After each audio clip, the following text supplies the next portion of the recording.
Okay, we are live, Joe and I, for the Nexus. hmm Um, Talking about goals, like hmm for this, whatever thing we're doing here. hmm Because Yeah, it's go ahead. well, no, you can go ahead and say since Well, originally the idea started when it started with a conversation between us about trying to hmm find other people similar to ourselves that were looking to do something entrepreneurial outside of the traditional hmm workforce or traditional alternatives that are out there, hmm and hoping to find other people and combine different talents and skill sets and create something and make something happen. hmm And so far, it's just been me and you mostly. And last night, Rin showed up and she talked about like how she used her brain power to help her figure out how to run for office, and it reinforced for me the whole idea behind starting this in the first place was to do Uh-huh. exactly that, combine brain power. Hey, Helena and Daniel Barry, and make something happen. But we haven't really had any goals to test it on or to even practice. Yeah, it's a bit tricky by necessity because uh, when we think about what we bring to the table, you do the peer counseling. For me, it was mostly the financial investing stuff. There's not like any obvious low hanging fruit that you could get for like your first win, right? But It, I think also we bring intelligence, like above and beyond the specific skill sets. Mhm.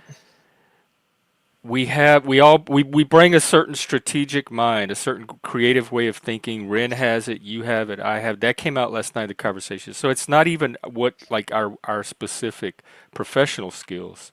It's Mhm. the ability to creatively problem solve and think strategically about a goal. Mhm. And I was asking him the same thing, and if she knows she's on YouTube this morning, Granny Sue back there. But I don't know, but also it's not morning there, right? where I am, oh yeah, Yeah, it's afternoon. Did I say morning? you did say morning. This is Saturday morning to me. I just realized that it's never actually been in the morning, but it's in my mind. This is what I do on my Saturday mornings. hmm Yeah, it's tricky because as far as the goals, it's like we can sort of abstractly see how um we could be capable of something, whether we're just talking you and me or we include Ran in that collective brain trust as of last night. But um, you still need to have articulate goals, like SMART goals, right? Specific, measurable, attainable. Yeah, or Um, even I'd settle for even a dumb goal right now, any goal at all that we can work into a smart goal. Like yeah, and like any target to aim at all, I think is a starting point right now. yeah, and Hey, so like Origin. one thing that's been better for me on like seeking alpha, for example, is I figured out a way to increase my volume recently. Um, and that gives me much more average earning potential per month. Um, and so even though we're halfway through the month, I've gotten 12 articles published already. Um, so that's 12 in 14 days is a really high turnout for me. And I'm thinking I could probably get like 24 or 25 out for the month at this rate. And that would be, again, pretty high for me. And, uh, that's something that I can analyze the specifics of it and be like, okay, if it's going like this, if I keep this up, if I do it this way, I'll get this much out, and then I'll probably at least make this much. And it's something I can. It's very easy to think about how it'll play out in the future. And uh, doing stuff like we've been doing, there's not been many obvious examples like that. And I think that's sort of the tricky thing. Like, and you know, it's got to be something too that given the nature of the panel, is that viewers would respond well to it, right? Where there's obvious feedback in it. I don't Uh, know if I don't know if that's. I think the viewers will respond to us having any kind of goal versus not having a goal. So I worry less about um, positioning it to the viewers' expectations at this point, because I think anything we do, it's all experimental anyway. Anything we do would be of interest over doing nothing.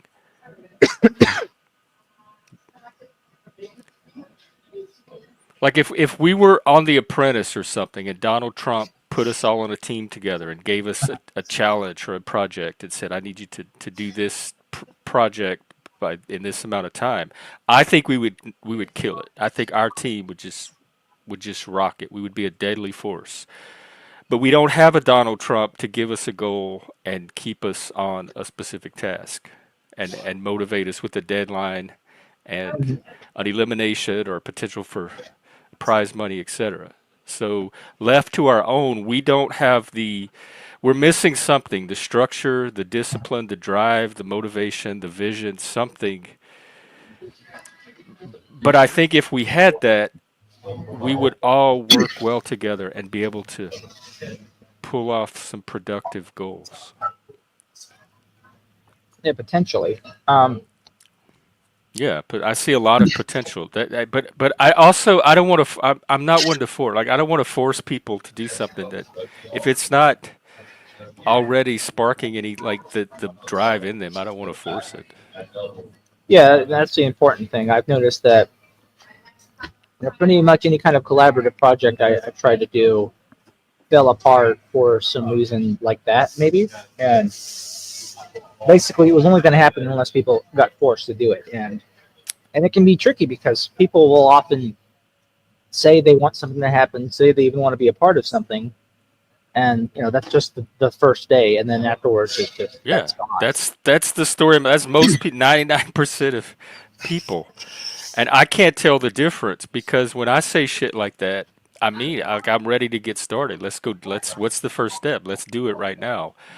And they do it kind of like as a placeholder for maybe in the future. Like I don't know why they do it. I don't know I think why it's people because pretend to want to do something that they don't really want to do. I think they convince themselves in the moment that they want to do it, but they just don't have follow through, and they're not thinking far into the future. Like, oh, am I actually going to commit to this? Am I actually going to set aside like time on my evenings and my weekends to make sure this happens? They're not thinking about it that hard, and they're just like, oh, it sounds nice. I want it, and then when the part that sounds nice is on the other side when you've done the hard work. Um, And so when people encounter the part that actually entails work, that's when they realize, oh wait, I don't want to do this, and they just sort of disappear. And then they're, I think, embarrassed. So sometimes they just, don't even. That's like 99% of people. Then I don't know Yeah. how to tell them. I don't know how to find the ones that mean it. Well, If you find the ones because that that mean it seems if to they be actually do most it. people. They No, just I don't agree, want to tell you no in the moment. and I think some of it's that too is like to the extent that folks are aware that they're very hesitant to say no because they're afraid that like you'll get mad at them or something like they don't want to I'm invalidate more you. mad at them for misleading me than just being Oh, honest with me up front. I agree completely. I agree completely. There's so much in my life that would have gone better if that had happened. If I'd just been told no up front and did not get strung along for months or even years on things. Does this happen in the business world where people actually do count on other people following through with their commitments? How does Is that the norm there? Like how like if you're talking a business strategy with somebody, you come up with some kind of business plan. Is it common to have it be that the person was just pretending to go along but wasn't really Um, motivated to do it? Or at some point, it seems like things happen in the business world. Businesses get started. yeah, so the Um, businesses that actually get started and take off are the ones where, all the founders and such are following through on the initial plan. The ones that don't, you don't hear about them because and one of the biggest dangers to any new company is if the founders aren't all on the same page. It's just like imagine you have 3 to 5 founders and only one or two are really following through, and the majority of them are just dead weight, right? That's not going to work. And it's one of the biggest risks to any startup is There's divergent views that are not clearly communicated in the beginning, and it's the interpersonal risk like that is always one of the biggest risks for a company. Later on, the risks for a company are more financial in nature, right? Like, do they have a lot of debt? Will Let's say they have like a really expensive good or commodity in their production. Will the price of that like quadruple or something, and then they don't have a profit margin anymore, right? But early on, it's almost always interpersonal because like that's what gets a company started. It's the individuals, it's the people, it's their vision, Yeah, their skills, not just showing up, but like continually showing up, right? yeah. Um, and that's the thing is you have to have momentum and stamina, and resolve and commitment. And a lot of people do not have that because it requires delayed gratification It and requires what? delayed gratification. And it also requires, of course, a sense that But there's also to me at least, there's a gratification in all the steps you do to get to the gratification. oh, there can be. Otherwise, I wouldn't even be interested in doing it if I didn't get something out of the process Um, itself. yeah, and I think a lot of people like to imagine that they're doers, and then they'll say something like, "Oh yeah, I'd like to do that," but I've just learned that you got to assume that they probably don't mean that. It's kind of like, I've started to, but that's very recent. It took me over 50 years to yeah. finally start to get to the point where I'm beginning to assume Well, that. I had to realize it sooner because I ran into a lot of this in the Democratic Party, even, which it's a good way to sort of notice this because it's a mostly volunteer setting. There are not very many things going on for which the people involved are paid. And then the people who are paid, I notice, like if they're paid to do it, they're much more likely to follow through because they have a contract. They can be fired.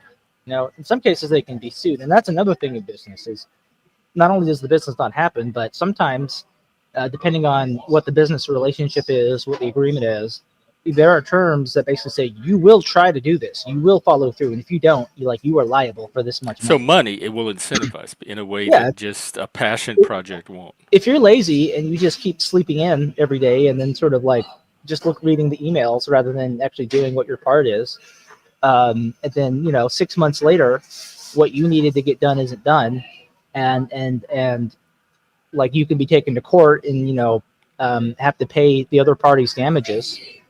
Like that's something that gets people to do it. It's just you have to threaten people essentially. Like if you don't follow through, it's your ass.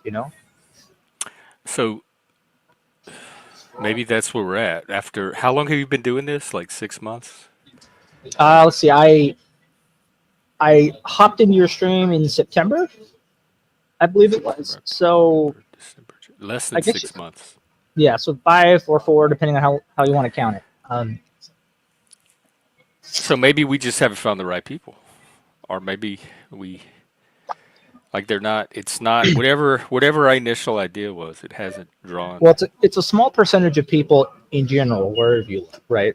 And so even if you go to a place where you think the filter is for quality, like let's say the campus of like a prestigious university, right? So you would think there's got to be some competence among those people. They're not random, right?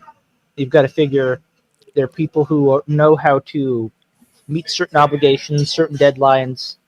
Um, Even if we overlook some of um, the faultiness in the current university system, right? That's still better than just average society where you walk around. There's no qualifications for people to be standing around, right?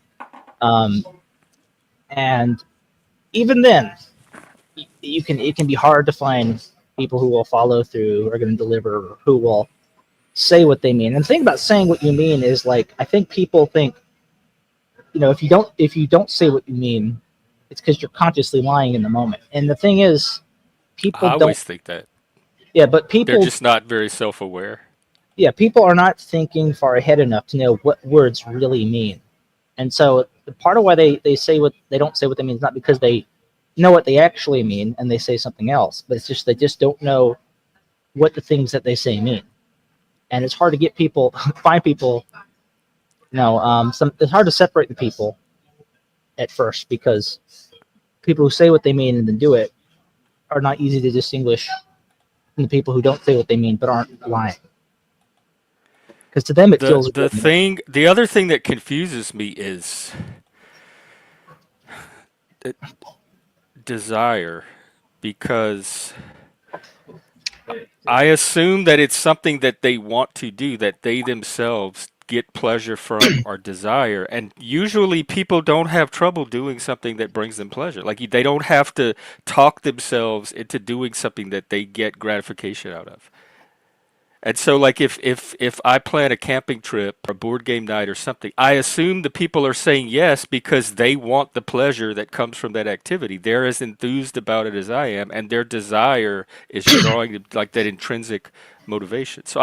And so to pretend like you desire something that you don't actually desire is weird to Mhm. me too, or to commit to something that you don't actually have a desire to get the experience from is confusing. Yeah, it is Because the strange. desire to me seems like it would ground everything else and allow the person to commit. It would provide the momentum, all the other stuff, all the other qualities you said. If they desire something, that all of that stuff usually follows and not with much difficulty if the I think desire is there. I think what happens with folks is that they kind of just generally think about the idea and they think, "Oh, that sounds nice," and then that very brief imagination of the future, makes them feel good, and then they think, "Oh, this means I want it," but they don't actually think like, "Is this something that I would actually do? Like, am I known for doing this?" They're not really asking themselves the hard questions internally. They're just noticing that the description of the end state that maybe you pitched to them sounds nice, and who's going to say no to something that sounds nice, right? Like, do you want to end or cure like That's what I childhood understand. cancer? Who would Like, if say you go, no to something that sounds nice? exactly, so you go around, you tell people, hey, do you want to cure childhood cancer? Nobody's gonna like say no to that idea, but like, how many people are actually going to follow through on what it would take to do that, right? That's a almost Like if noble. I said, "Hey, everybody, let's go to Disneyland," who would not want to do that? Like who wouldn't want to go Disneyland? Like why? Exactly. Who would pretend to want to go to Disneyland but not really want to go to Disneyland? Yeah, so that's the issue there, and so really the only filter is, you got to see who has skin in the game, right? Who's willing to like put something up front, to who's clearly willing to um, go through it and potentially experience some pain if it doesn't go well. And because those are the people that when they say that they want it, they mean it. People who don't mean it, like as soon as you introduce like essentially a threat of some kind, whether it's just, it doesn't have to be like a personal threat, right? Like, lightning is a threat, right? Yeah, I don't have to threaten someone with lightning. I can just tell them, this can happen if you go outside in a thunderstorm, right? Um, so whatever the threats may be, personal or impersonal, as soon as you make that clear to folks that, hey, if you get involved, you expose yourselves to these threats, but you will enjoy whatever the benefit is of the success, then you will know who's really serious and who's not. And if they still step up and commit something, uh, then that's usually like a good indication that they're serious. But if you're just going with the initial yes, uh, it's like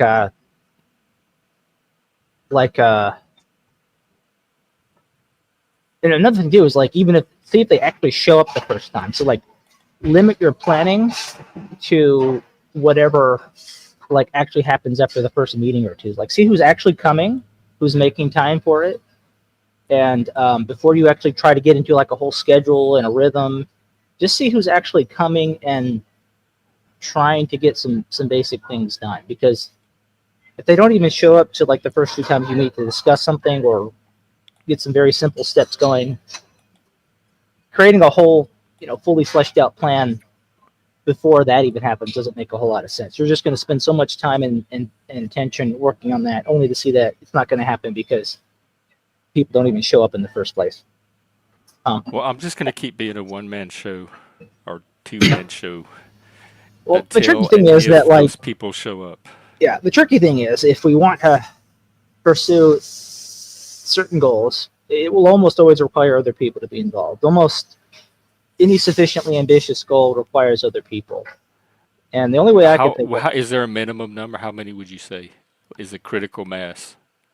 I mean, honestly, Keeping a band together, forming a band and keeping it going. yeah. Um, and I mean, I would say it's a big deal if you can just have one other person who's consistent. Like I have Um, one friend who I can discuss investing ideas with, like, consistently, and I've been talking to him for uh, over 2 years now, and he's been a great resource, and I've gotten a lot of ideas from him. I've learned a lot from him. He's learned a lot from me. And so just each of us having plus one, and we're not relying purely on our own ability to just brute force reading and studying on our own, but we just spot things ourselves and share them with each other, whether they're principles or specific scenarios, has been a big help. And then, part of me wonders, like, if they're a third person, how much more valuable would that be? Uh, and that's just idea sharing. I mean, we're able to put some of it to use. I actually, because of some of the discussions I've had with him and the brainstorming we've done, I actually have part of what made yesterday so good is I made a lot of money on some investments, um, and they were things that I had done in large part due to my collaborative strategy making with this friend of mine. But I don't know if I would have accomplished them if I had just continued to be a sort of an isolated student of investing over the past 2 years. Does that make sense? So made some money on those, and then um, then you think about getting anything else done. One thing I noticed, like in the Democratic Party, is the most successful groups were the ones where they had a core group of people who just showed up consistently. So there are people who could be very powerful and influential over a large span of land. If it's just, maybe 5 to 10 people who are showing up consistently and making things happen, and like you're talking about, like influential in a place with hundreds of thousands of people, and the key is that they're consistent. They're showing up every month or even every week, depending on how active they are. I'll never forget, we tried to start a chapter in Orange County for the Young Democrats of North Carolina, and we had our meeting to start it. And I want to say, when was this? This would have been, thinking, probably 2019. No, 2018, I think. Yeah, I think it was 2018. And we had like a big showing. Like, we got the word out.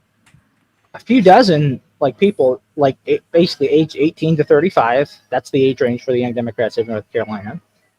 Showed up, and these are all people from Orange County. And we, got our bylaws approved. We elected officers. We got the dues. And I thought, wow, this is great. This is going to keep going. And we got nobody would show up after that, like barely anybody, even the officers. And these were people who are like, How did they expect to get anything? Like, what was the point of starting the thing in the first that's place if that's nobody what was I going to wondered. show up to do anything? That's what I wondered. I'm like, dudes, I was like losing my mind over this, and that is like one of the final straws for me. Like, that just left. I had been working for like a whole year to get a Young Democrats going, and we finally get it to happen, and that ass backwards. Oh, look at how many of us are here. If we could have had people showing up to meetings like that that consistently, man. But it's easy to show up and say, yeah, I want to be a Young Democrat. Who doesn't want the party to be more successful and have more young people involved, and it's not just boomers running the show, right? Easy for a lot of people to say yes to that, but they have to actually set time aside in their evenings and weekends to make things happen for it to be worth anything. And it's just, you can't just pay your dues, which is like, it's going to be a few $100s at most. Elect a handful of officers. Like, what are like 5 people with a few $100s going to do for the year? Like, what are they actually going to get done if that's where it is? And not even all the officers would show up. So it was it was torturous, man. Just um, That seems to be the norm. yeah. And it's moments like that when I think, well, you know what,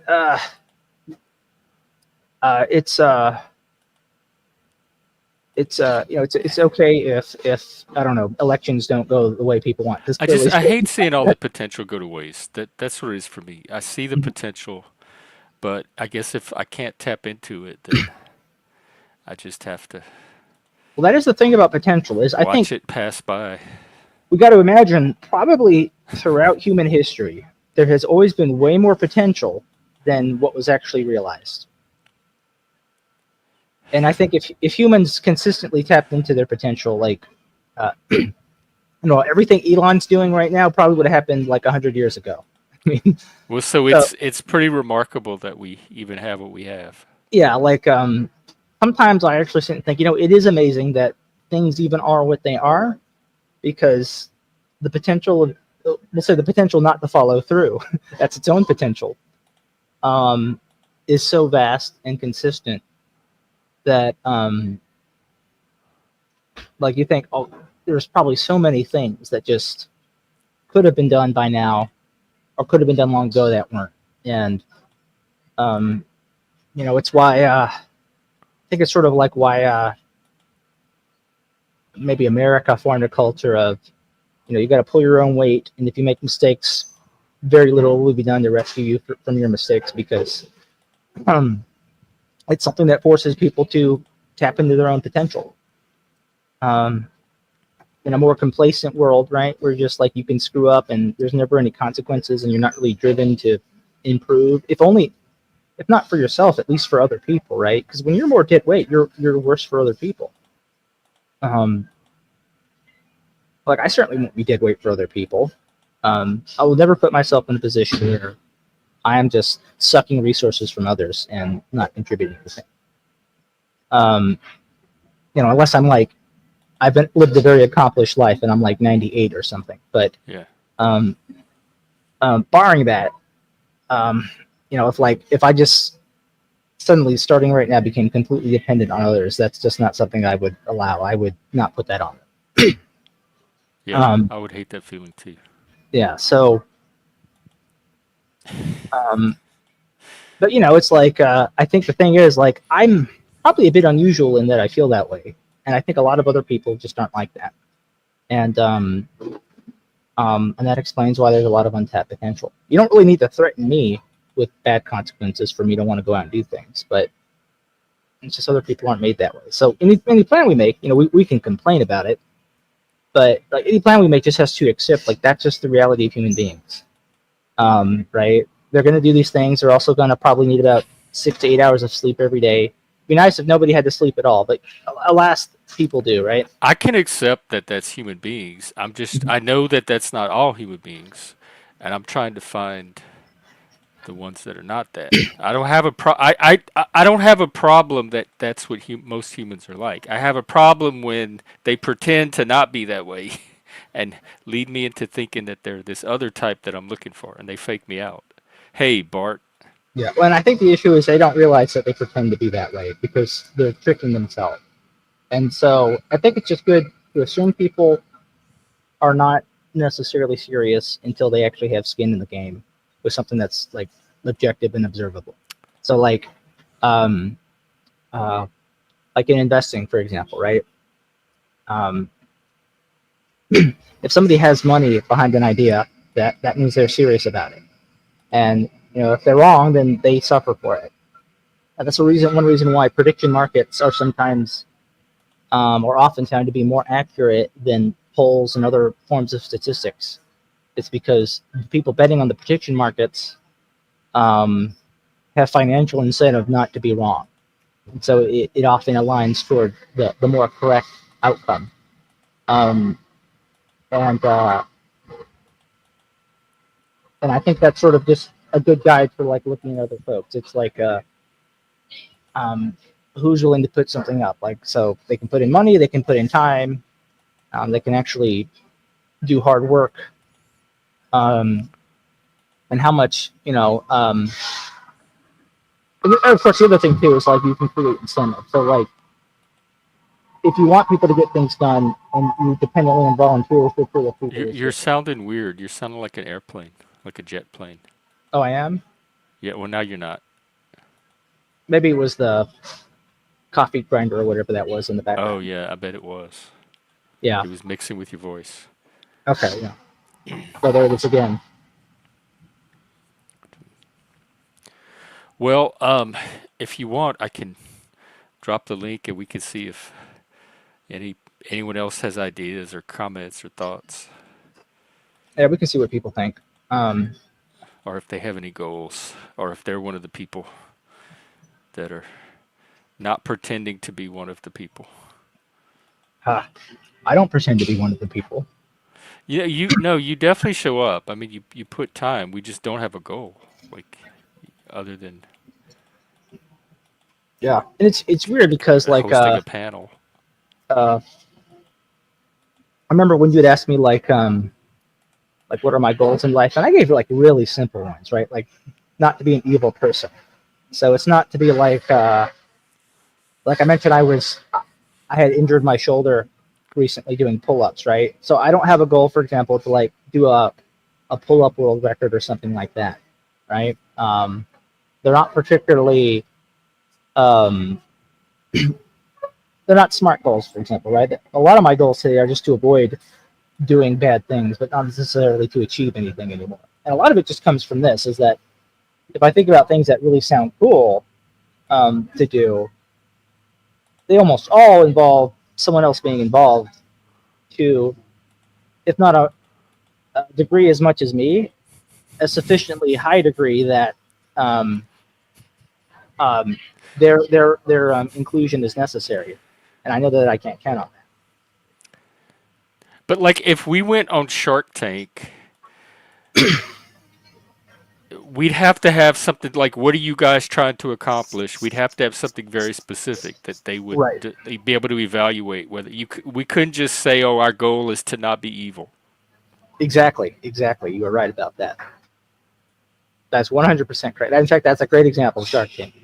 So, me answering your question, it's an honest answer, but it would not even get past the producers for Shark Tank, right? Is it an ABC Yeah. show? The So with ABC. all this brain power, we suck at coming up with a goal to apply it to. Um, I mean, I guess that's a way of putting it. Depends on what you mean by sucking at coming up with goals. There are some people who could not come up with goals, even if they knew they had the means to do so. The means including, um, all the necessary individuals. Well, like, Um, what if somebody offered, like, said, "I'm going to give you guys $100,000. Could you come up with something to do with it? And if you can, I'll give it to you. But if I'm not going to give it to you if you can't come up with something." oh, Jeff, you're asking the investor what he would do with $100,000. Well, I'm asking the investor if he could think of something to do with it. Yeah, but I just put it in a portfolio and do stuff with it. Like it's Well, no no, different. it would be for a project, for something Oh, that benefited society. You would oh, have to spend it and create something with it. no, no, that requires other people to be on board and follow through, and then just Yeah, but that's part, like, when we started this, we knew it involved other. That was the whole purpose, was to find other people. So to all of a sudden say, "I can't come up with the project if it involves other people," is the complete opposite of how, like, why this started. I can't come up with it if it involves other people before the other people are here. I actually need to know who's here and who's willing to make things happen. So I'm Okay. here. I've kept showing up, right? Who All else right. is? Well, let's, like, you have me and you. Is that enough, or you need more to come up with a goal? I think we need more. Because I feel Okay. like if you were going to have an So idea, we're we probably still would have had. not at the point of having the right number of people yet. Yeah, Okay. like I don't know what you and I can put together. Like, you know, I don't think it's like a Wonder Twins powers activate if we put our rings together, Well, it right? seemed like it was at first because we had all this brain power that we didn't want to go to waste. But you're saying it takes more than just twins, that we need triplets or quadruplets or something. Basically, yeah. Okay. At least in our case. Okay. Well, until we get that, I think we're just in a holding pattern. I think the most useful thing I contributed was um, making people pay for bringing drama onto the panel. which is a little more which than they I did. no one ever actually did. Well, I think Kane did once, like for a small donation, but no one actually did. But it did help stop the drama, which was the Which purpose was of the it to point. begin with. So You either get rid of the risk or you get properly compensated for the risk. yeah, That was the idea. yeah. So yeah, but that was it. Pretty much after that, I don't know that I really added anything to the channel other than just the whatever we think the continuity of me showing up is worth. But but anybody could do that, right? Um, and it's been a tricky thing. It's sort of like there has to be something that definitely plays on our individual talents and competencies, and that would also uh, synergize well with whatever a third or fourth person might do. Because that's going to be helpful in determining what kind of goals we can pursue. But we need you. You think we need that third person to be the catalyst for some kind of project to happen? That Probably, you and yeah, I on our own are not just going to do it yeah, because we would have done it by now. probably, or we would have stumbled upon it. I mean, it's possible that there's some idea around the corner that if we keep things up longer, we'll eventually stumble onto it. But But if somebody does show up, if we get that third or fourth person, and somebody does show up with the idea, they have two mhm, committed, competent people to work with. mhm, it's true. So I guess that's the message to get out there. Don't waste this opportunity. Don't let Joe and I go to waste. This is Wonder Twin brain power that you could take advantage of. We did do that thing for a little while. We tried to get people to come up with their problems that we were going to help solve them, and I think it lasted 1.5 episodes. But we did good work. Like we accomplished, we solved problems. Hmm. Yeah, it's tricky too because um, I feel like our our source of potential collaborators is going to be like basically the audience, right? And I don't know exactly who the audience necessarily taps. I don't necessarily know that a YouTube panel audience um, has any beneficial filter, right? To like to help increase the odds of us getting folks. So there's there could be a point in which we just think about our networking better. Like how do we want to network? Um, what kinds of communities would be the best to engage? In which there's Communities that little are trying to do stuff that could use two people like us. yeah, and are there going to be ones where there's low risk of drama? Because I will say, like, I look at a lot of the other panels, like their communities, and it's just a lot of drama. And almost every time I um, like see what's happening on their streams, I peek in or even look in their servers. It's just basically a bunch of nothing, and like all the drama and stuff. Like the people are spending their lives arguing and quibbling about nothing. It's not Yeah. going to be. It's Well, not that's stuff. that is their that's they don't have that they don't have other lives. That's the problem. Like I said, it's But productive. just you and I, like, I don't think you and I would bring drama. Just the two of us. So we could network and offer ourselves without the No. risk of too much drama. And if it comes at all, it would come through me unless it's like one of your Minecraft dysfunctional communities, which I don't like. I'm trying to filter those out anyway. Yeah, yeah, and that's another thing too. Is even if things there are people who are willing to do a certain amount, there can be potential conflicts or controversies that break it as well. So you need to be able to vet for durability or at least set the right ground rules so that the relationships can be durable. I've just never had this difficulty in the past. Like eh, eh, the a dream interpretation. I don't do dreams. I don't know what they mean. They're just random chemical like brain images. Um, I've never had like usually the goal was enough to unite people and overcome any controversy. Like if people were all planning a camping trip, that was enough for them to be able to collaborate and work together because we all wanted the benefit of going camping. So Hmm. we didn't need a bunch of rules or have to sort out personal drama because people overcame. They had the intrinsic motivation to overcome all of that on their own so that the event could happen. Hmm. So Yeah. if it's a worthy enough goal, in my experience with this, that stuff usually kind of takes care of itself with the Yeah. right people. Well, like, so I mean, here's a good example of just why I know it's hard. So, um, you know those videos I showed you of me playing Mario Party with my best friend and his wife. Um, we were, the plan was we were gonna, because there's 6 boards in that game. There's 6. The plan was we would do a whole series. We'd play each board once, and then we the one who won the most would um, get the champion title, and then we would upload each one to YouTube. Right? We played 4 games. Only 3 got uploaded. We never played the 5th and 6th, and those videos are almost 2 years old now. And I really enjoyed that. I wanted to do it more, and yet it could not happen. And here's the thing: it's my best friend and his wife. So 2 of the people closest to me, and these are folks who we like playing video games. This is a thing that we enjoy. Why is it so hard to make this thing that we enjoy happen? Right? It doesn't make sense, and yet Oh, it's hey it's Jeff. Yeah, what did they say? Why was it so hard? It doesn't well, make sense. it's the usual. Oh, work, and we have.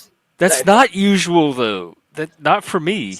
No, but it's always something. Well, work and things. I'm helping my family with things, and then she's going back to school. But you know what? That stuff always happens.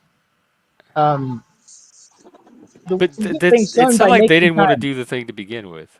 I think that's really what it was. Is like they slowly realized they didn't want to do things. Like as soon as they still had time, but as soon as they had to make it fit into their time more, it's like they just weren't gonna endeavor to be more flexible once the time constraints got a bit tighter, even though they were still capable of making it happen. And Welcome, Mike. Oh, it's a I think it's a weird thing where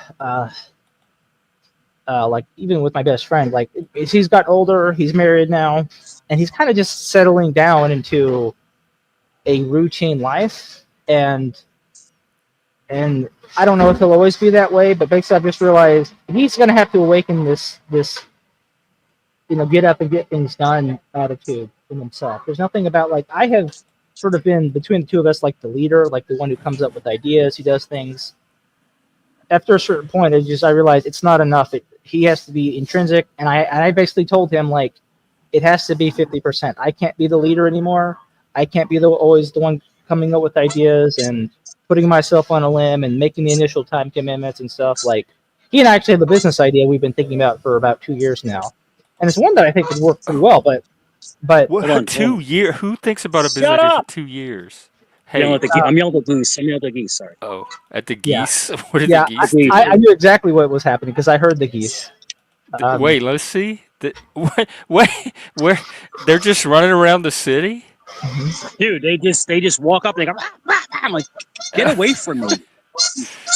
All right, goodbye, goodbye, you But yeah, filthy like goose. that's Yeah. what I told my best friend is that like this was sometime last year I told him about I said like one reason why I haven't thought or planned anymore for the idea is there's certain things that would be much more likely to succeed if there are certain things he figures out first because there are things he will know how to do better. But also like I need to see that he's willing to do things up front because historically it's just been me. Um, and when I say like historically, like he and I met in kindergarten, and we really became best friends around in middle school. And then a lot of stuff I did in the Democratic Party, like canvassing and things like that, he did alongside me. And almost every time I had an idea, he would come there and show up with me, and and do it with me. But I was always finding the opportunities and finding them and letting him know and saying, Devin, we got to go do this. And it was, it was never any initiative from him. And, you know, Sure. being on the other side of all this and seeing how even he kind of slides into routine and complacency and just, what is easy and manageable on a day to day basis, but doesn't really get you farther in life. I basically told him, hey, I need to see more from you. It cannot always be me. I have had my 20s, I was drained because I was always taking the lead on things and having people not do their part, and it's like, I slowly ran out of money. There were certain, probably I could have spent that time getting things on my resume that I didn't, because I made decisions that assumed other people would follow through and pull their weight. That didn't happen. So it's like, I'm in my 30s now. I don't get to go through my 20s again. Like, the lesson here is I have to tell people, hey, show me that you will do your part. I have done it throughout my entire life. I had more initiative and commitment to things as a teenager than some adults do their whole lives, right? Like, at some point, you have to tell folks, hey, you do your part, right? Yeah. Show me that you can win some of your own laurels. And Joe, I think it's difficult because if you're like old school, I'm old school, right? So like the notion is for the man to always pay the bill. The notion is for the man to take care of the woman, right? But and every woman I've ever dated, and I'm 50. I started dating probably 16, 17 years old.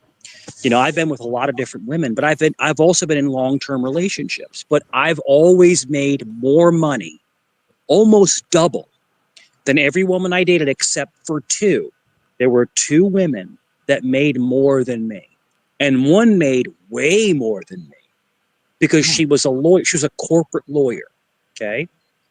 And she was a corporate lawyer. And she would travel overseas. She'd come back, and I'm like, why are you with me? But I mean, I guess we clicked. And another woman was a PA, a physician's assistant, which is one step under a doctor. Now, I have two sons, and both my babies' mothers are nurses, and nurses make very good money. They do. We're not talking about nurses at like doc in the box, like ER nurses. They make very good money, but it's a very stressful job. But that lawyer made bank, and then the PA made bank. But money was never a discussion with us in a relationship wise. And even though she made more than me, I still paid everything. It was like the gentleman thing to do. Mhm. But they didn't have a problem with it. But some women want it. They want it 50-50.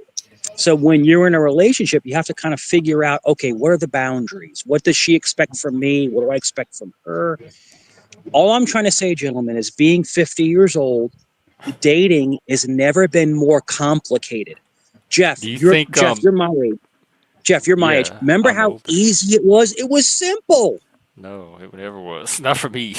But I mean, I can't believe not that you paid everything even though she made way more money. everything. She was Everything. using I you. paid everything. No, she wasn't, because she would pull out her card. I'm like, no, I Oh, got it. I you were got the it. I got one it. doing it.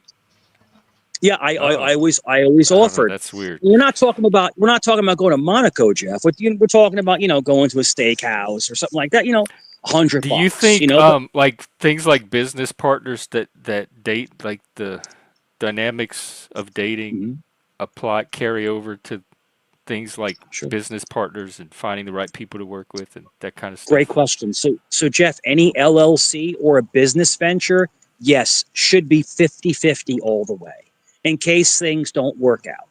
You're exactly right when it comes to business. But when it comes to going out, like if we're going to Panera, excuse me, or we're going to Outback, or we're going to Ruth Chris, I'm going to pay for Let's it. make I'm it just going to Outback. take Let's you Ruth with it. Chris.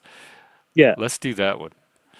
It doesn't make me better. It's just, it shows the woman, or it shows the person that you're with, that you appreciate their presence with you. Now, you gentlemen might not agree. I'm not splitting hairs. I'm just saying the way that I was raised, an old school Italian, when you ask someone out to dinner. Now, if she asks you out, all right, so check this out. I had my ex-wife plan a Valentine's thing, a whole Valentine's thing, a couple's massage. Uh-oh. Well, I was there. I was at the massage. I guess what a tease. Shake shingles. What is shake shingles? I had shingles. I didn't shake, but they were painful.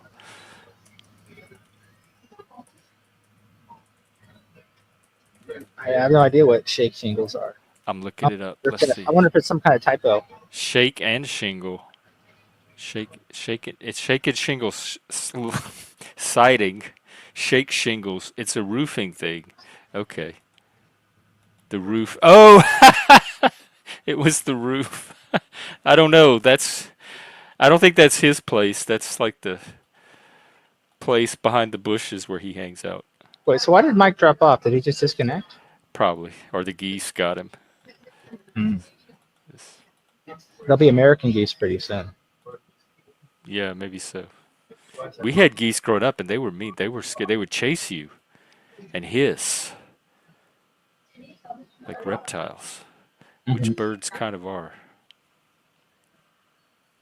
And you'd have to walk through them to go and visit the neighbor. So we were always hesitant. Anytime we had to go knock on their door, that the geese might attack us. Okay, let's hear about the massage. Sorry, I'm inside. Look, I live inside. I'm not homeless. But no, but she planned this big thing and she did the couples massage, which was cool. It was reputable. It wasn't so don't go there, Jeff. No, it was but couples massage, and then we did we actually went, check this out. What do you think that we did? Think of the craziest thing that someone could Skydiving. No. Jeff, come on, man. Dude, are you psychic? Wait, is that what you did? Yes. What? No, you said think of the craziest thing to do on a date. Because if I just had a massage, skydiving is the last thing I would think to do. We went to Suffolk, Virginia, because we're in Virginia Beach. Suffolk, Virginia has a little small airport, and they do Suffolk skydiving. We went skydiving.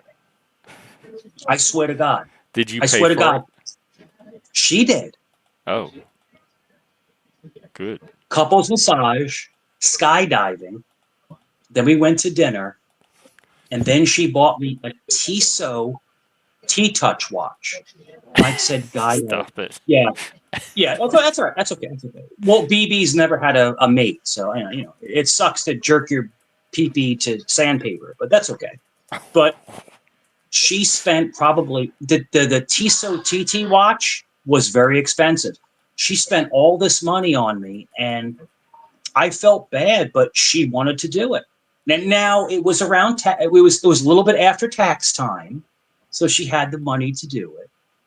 But what I'm trying to say is that a woman pampered me. She pampered me, and it was hard for me as an old school guy to accept it. Right, like you're so used to taking care of things. Now a woman's taking care of you.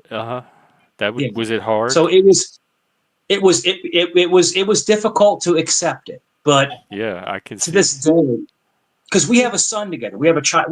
My son's 24. We have a son together. But we still joke about it. And I still have the watch. I still wear the Tissot watch. I still wear it.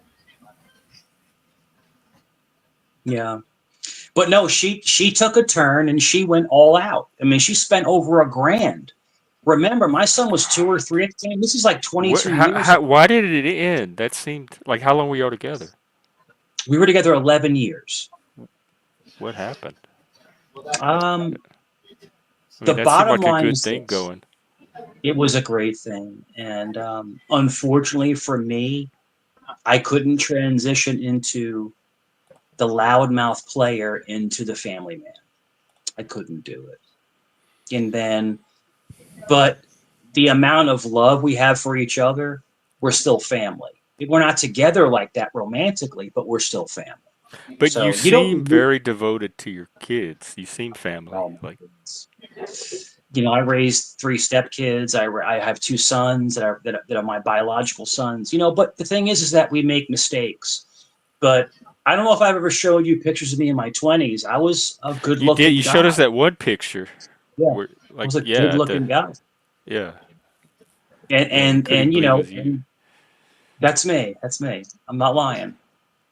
But going through things, like I'm 50 years old. I still pick up girls if I want to, but I'm not looking for them. That's not my goal. My goal is connection. So the whole point of this whole synospis is to kind of tie into what Joe was saying or Jeff. It's like finding a true connection is difficult because a lot of people have ulterior motives. They're looking for someone with money. They're looking for What's the Yeah, bigger, better deal? but And in I can tell you business, this. I think that's okay. That's what they're looking like. That money is the motive.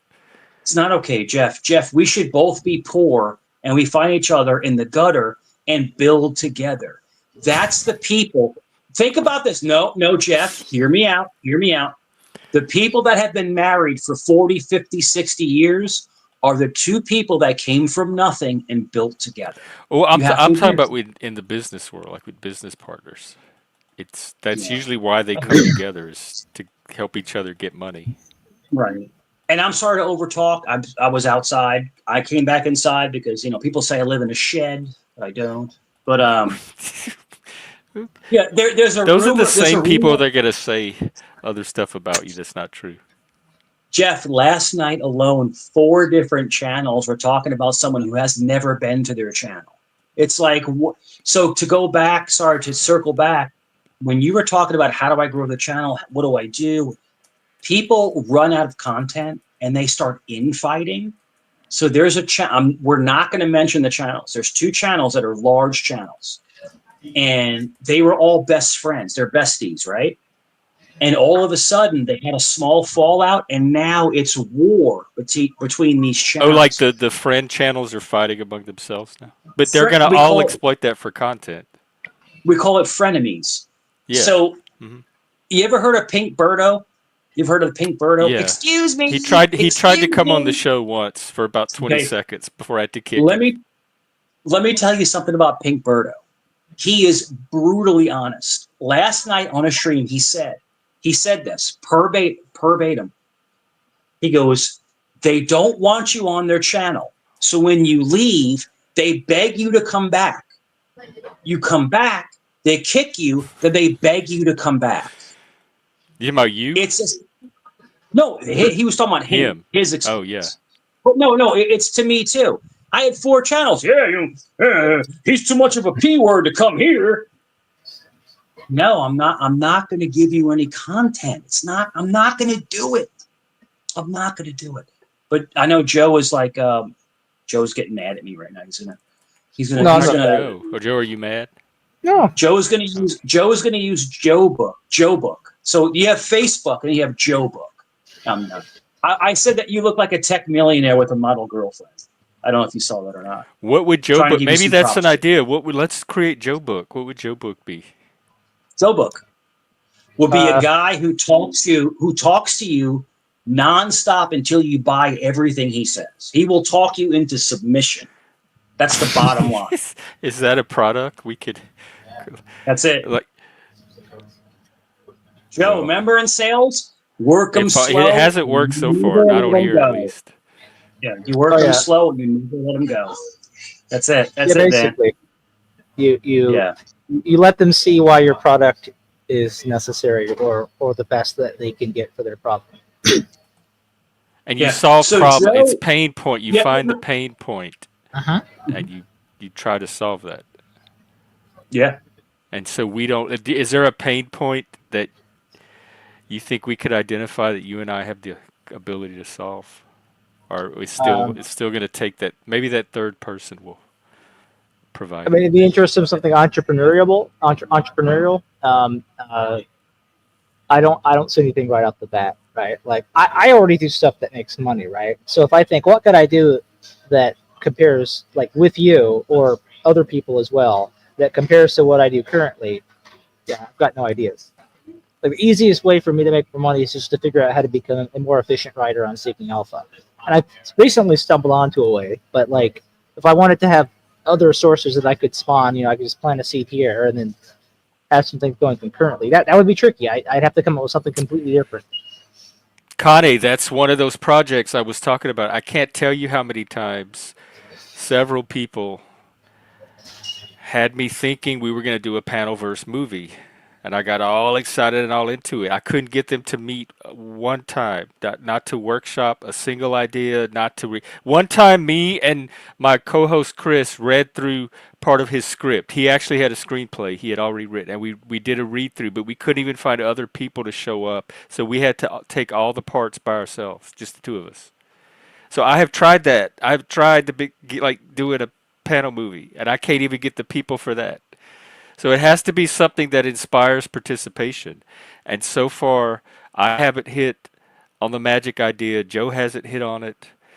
Nobody on this stream has hit on it. There's You, I think it we've would be talked funny to about make a games, documentary. panel games that we could start putting together. None of that has inspired commitment, momentum, and participation. Yeah, if we okay, could do a so documentary about how obsessed people are with Mike, that would probably be funny. I wonder It might the be a Mike bad idea. Cerrone story. Yeah. okay, let me explain something to you. So Jeff asked me, we had a big conversation, and then people don't understand that I'm a lot smarter than it on. And Or for somebody now, people, I said one time I was a master troll, right? I said this a couple times. Okay, so am or am I not? So if 4 channels, 5, 6, 7 channels are talking about me nightly, is that not a good troll? If people are making entire channels about one person, are yeah, they you even have your own trolling me? gifts. But are they trolling me or am I trolling them? And then when I remove myself, so in other words, there was a channel last night that was talking about me. That was very positive. Hey, I hope he's doing better. I hope that he's doing great. That's awesome. Like I have no negative thing to say about that person. But you have other ones, you know what? He's too effing scared to come up here. He's a P word. I'm not. We're all P All words the on here. dude, Everybody's a dude, P word by default. Jeff and Drew, they have nothing. No, Nothing they never without do. us. What if They we have did like nothing. a documentary on internet trolls in general or trolling, and Mike could be one of the features, like one of the main threads Whatever you as an want. example of how trolling works. I was one of the co-hosts on a channel that had over 50,000 viewers. And I Is was an that Vegas asshole. Valley? Yes, I was a jerk. I was an antagonist and things like that. But then I took it away. But you leave a thumbprint on people's psyche. So hear me out, gentlemen. What you do is no, you wiggle. I said this one time on a live stream. What I do is I wiggle inside. And they try to turn it into something weird. You Stop. wiggle. No, listen to me. Hear me out, Jeff. You wiggle inside someone's psyche, right? You get inside their mind, and then when you remove yourself, they're like, well, "Where is he? What's going on? I mean, how do I function?" You have trolled them. You own them.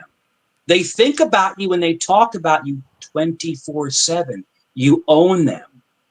But the problem with that, Jeff and Joe, I is don't that you want these become people. comfortable to their obsession with other people. So you get pulled into their drama. Do So what you I've done like is owning those people? I wouldn't want to own somebody that I did. What? that I could own that way. Sure. So Jeff, I'm always honest with you. I'm You can't always give straight them up with you. back. Once you buy it that way, you can't. There's no return.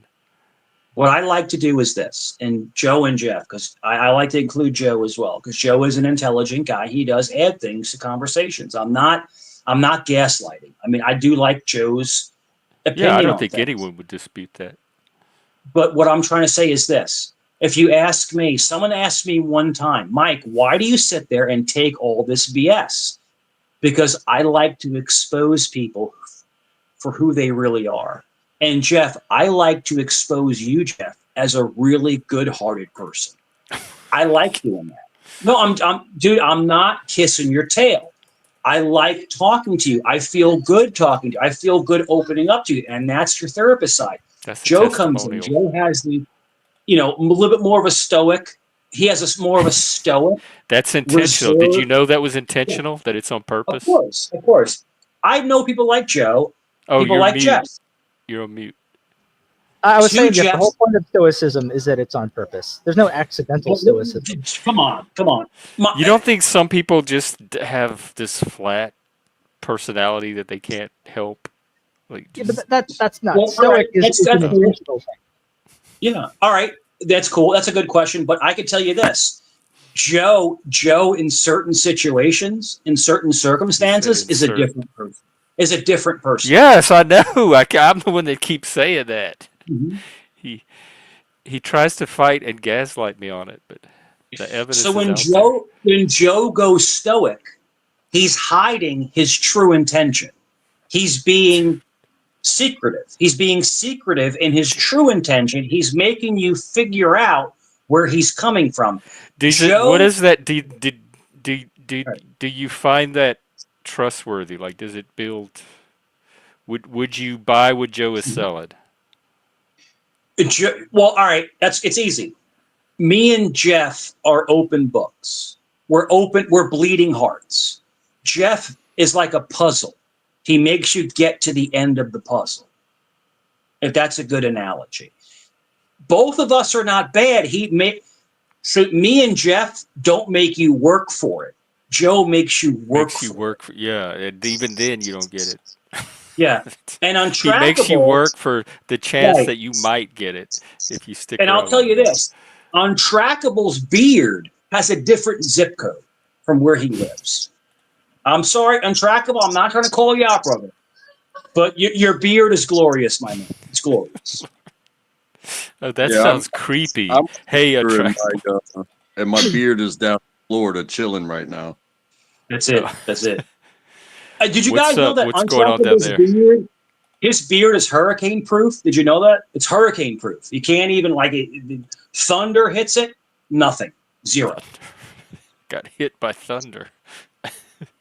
That's it. No, to circle back to Joe, nothing against Joe, but Joe, and the thing is, Jeff, if you had Jeff and Mike's show, it wouldn't work because we had open up that to for a long time. I know. We were. The channel blew up. It blew up for a while. It did. It really did.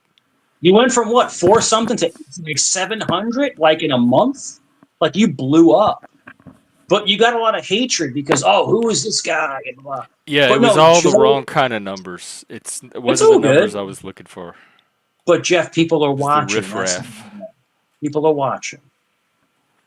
So, but yeah, I'll sit back. Alan Trackable wants to talk, and Joe, like I said, I respect you, man. Good. What's going on with you? How's your day? Oh, it was a good Saturday at work.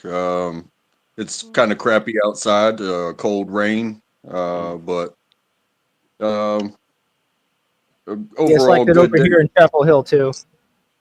Yeah. Are you? Well, Is no, it we part get of some that series of snowstorms that I saw was supposed to hit the Midwest and Northeast? Yeah, once it got to our zone, I'm not sure what Joe got, but we got a week's worth of rain. It was kind of nice and sunny on Friday, but then the rain came back today. Joe, what do you think about Jordan's son? All the stuff with Michael Jordan's son. I didn't even hear about it. I did not hear about that. No, I heard none of it, so I don't know anything. This is the first I've learned. You have to catch us up on the celebrity gossip. Michael Jordan's son got a DUI for driving on train tracks for like 3 miles. You didn't hear about that? No. And he was positive for cocaine. Michael Jordan's son arrested in Carolina. We'll see if our justice system works or if we're living in an oligarchy after all. It wasn't just, I don't know if, I didn't hear about him being positive for cocaine, but he was in possession of cocaine. On drug charge after SUV was stopped on railroad tracks. Yeah, Marcus Jordan tells police, "I'm Michael Jordan's son." They have the video. He refused the blood test, which they can do warrant-wise, but somehow a Charlotte Mecklenburg judge didn't get the blood sample, so in other words, when you arrest somebody, you think they're under the influence of narcotics, you take a blood sample because you can't test narcotics with a breathalyzer. It has a blood sample. Now, when I was working for the city, all right, I'll go back. I don't mind saying this. When I was working for the city, I got into an accident and I wasn't working at the time, but it was an automatic blood test. They get a warrant for your blood. And it was 0.0. Nothing was affected. But for him to show signs of him under the influence of cocaine and having cocaine possession, so how are you going to walk around with an 8-ball and not sniff a couple? Because you're Michael Jordan's son. Come on, man. He went down miles of railroad tracks. in a Lamborghini SUV. A They said Lamborghini. he was stuck on the train. He got stuck on there. Okay, The I was headline Yeah. phrased it as he got I was stuck about on to the look up railroad the track. case in the North Carolina court listings, but actually this was in Florida. Yes. Yeah, so But they if didn't. I, But they have a charge. I think they have a charge that was dismissed of him with possession in Carolina. I mean, there's so much. I mean, there's so much weirdness going on with this whole case. And then the girl, allegedly, the girl that was with him, she's a stripper. I don't know, and she had stuff on Probably. her. Like it is a. Can you imagine being Michael Jordan's son and being arrested for DUI and cocaine possession on a railroad tracks? Dude, Yeah, that seems like the something they would arrest anybody for. Like, I don't know anybody that could pull that off and not draw legal It kind of attention to begs the themselves. question: which is the more powerful drug, fame, money, or cocaine? You know what I'm saying? Mhm. Yeah. Let me ask you this question. It's like narcotics and stuff like that. It's so addictive, and luckily, I've never had a problem. But a lot of people I know have had problems with addictive drugs, and I don't fault them. Listen, if you get addicted to something through pain or surgeries or something like that, but you shouldn't be out driving with people. If you want to get jacked up in your own home, it's none of my business It's what still you do. addiction. You're a lot of them end up as these fentanyl zombies. Yeah. But whatever you do in the confines of your own home, Jeff, is all I'm trying to say. It's none of my business. But if you're out driving where you could hurt other people, there's an issue. Yeah, That's the issue. but we already have Yeah. laws for that, right? Intoxication, DUI. That's it. Yep. Yeah, but no, it's a mess, man. So Michael Jordan's son, I guess he tried to play basketball. He did play some college, but he was never even an etching of his father. He But doesn't look his anything father, like him. no, he doesn't. He looks like his mom, more like his mom. But Michael Jordan put because I think he has two sons. I think he has two different sons. This is I'm Marcus. pretty sure he has two sons. But you are on a trust fund where you're set for the rest of your life, and you're going to sniff coke and drive. Dude, Jeff, he was in a Lamborghini. I love his A shirt. Lamborghini SUV. It's like a $300,000 car. Driving on the That's train all. track. He wasn't driving a freaking, 94 freaking Corolla.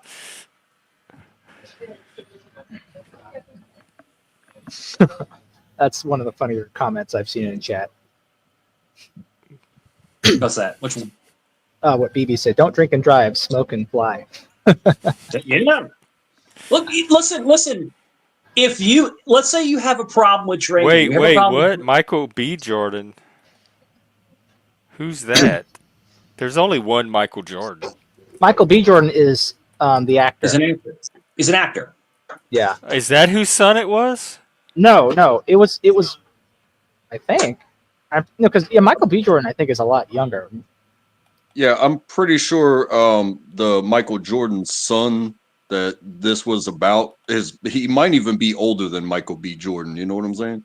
Yeah, Marcus Jordan was born 1990, and it says on his Wikipedia page, February 4th, Jordan was arrested in Orange County, Florida for DUI, cocaine possession, resisting arrest, and he left his car parked on a seat of railroad tracks at 1:30 a.m. So it's the situation Mike just described. So yeah, it has to be Marcus Jordan. Michael B. Jordan, I think, is probably like 20 years younger than Michael Jordan. I've never even heard of him. Let me see who this guy is. And Michael B. Jordan is only a few years older than Michael Jordan's son. So if he has any kids, I don't know if they're old enough to even be driving and stuff. Let me see. Michael Bakari Jordan. Fruitvale Station. I've never even heard of that. Oh, he played. Let's see, Black Panther. Yeah. Was he? He doesn't Black have Panther? any children. Yeah, he was the villain in Black Panther. Oh.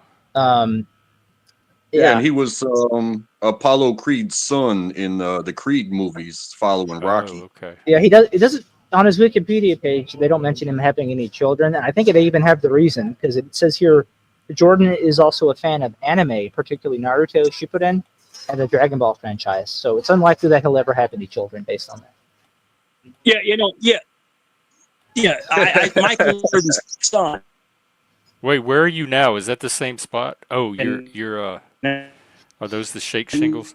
Your connection's going out.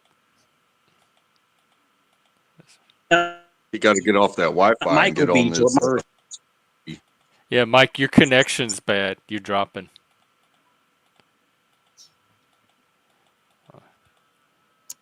No, I just see these. This isn't the first instance of a celebrity grown child. He's not a child, but he's the child of Yeah. a goat status individual. And this isn't Hey, the I'm first goat instance stats. of the trust fund babies doing whatever the hell they want to do, thinking that their daddy's status is going to get them out, or the amount of money that their daddy made and left for them is going to get them out.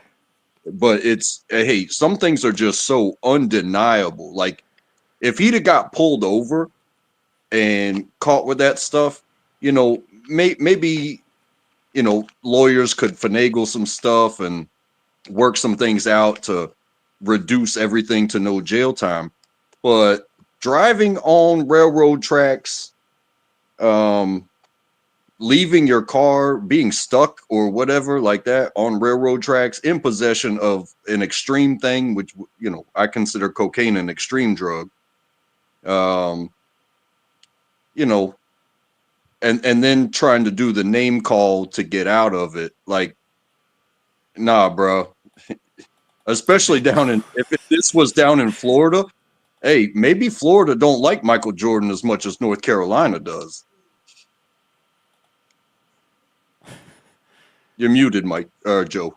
Joe, you're muted. I was saying the railroad tracks really seals it, and is basically making it into a Florida man crime at that point. So yeah, no, it could probably go over a lot better in North Carolina. It's just I know from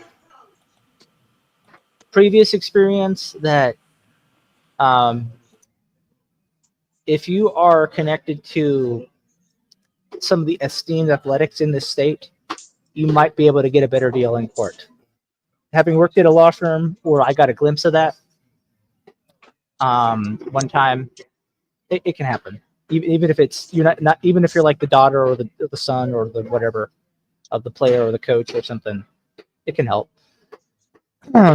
So Also, yeah, I would nepotism say helps. it's in this modern era of transparency, because I follow the cop stuff, the good, the bad, and the ugly. And when cops do something wrong, if they're wearing body cams and their policy says that they have to turn their body cam on, and it's directly linked to a server that records everything from that moment, they're just walking up to a Lamborghini on railroad tracks.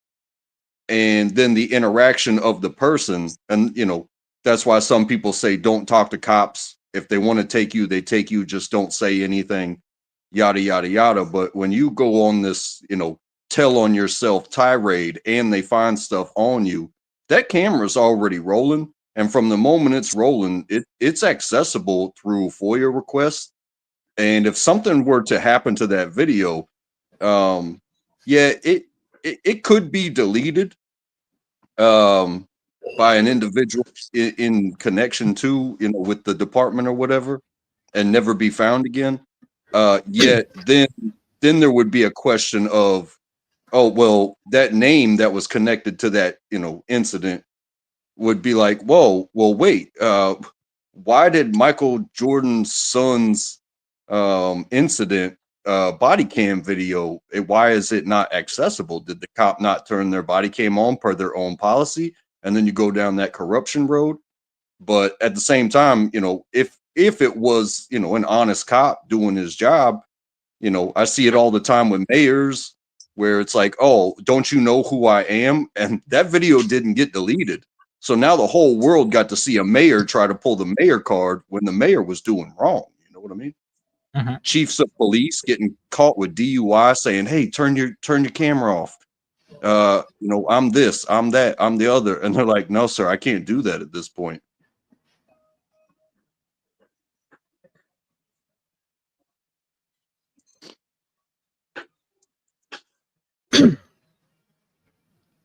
Yeah, I think you got a good point there, and um, you're definitely right about the whole the telling on yourself thing. Um, a lot of people, it's amazing how much people will actually do that with the police and not realize it. Um, that kind of gets what Tim Mike was saying right before you came on Untrackable, where um, I let people figure me out rather than tell them. He posted as I make people figure me out. I realize that I can't make them figure me out, so I have to let them do it. And any attempt by me to facilitate that usually just actually complicates it. But it is sort of like a thing where Jeff sometimes wonders why um, I'm not more forthcoming about some of my, I don't know, feelings or whatever.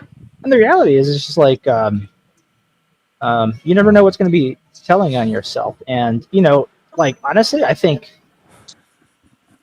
it makes sense to look at conversations, even if they're not with the police, as making about as much sense as just being very open with the police, right?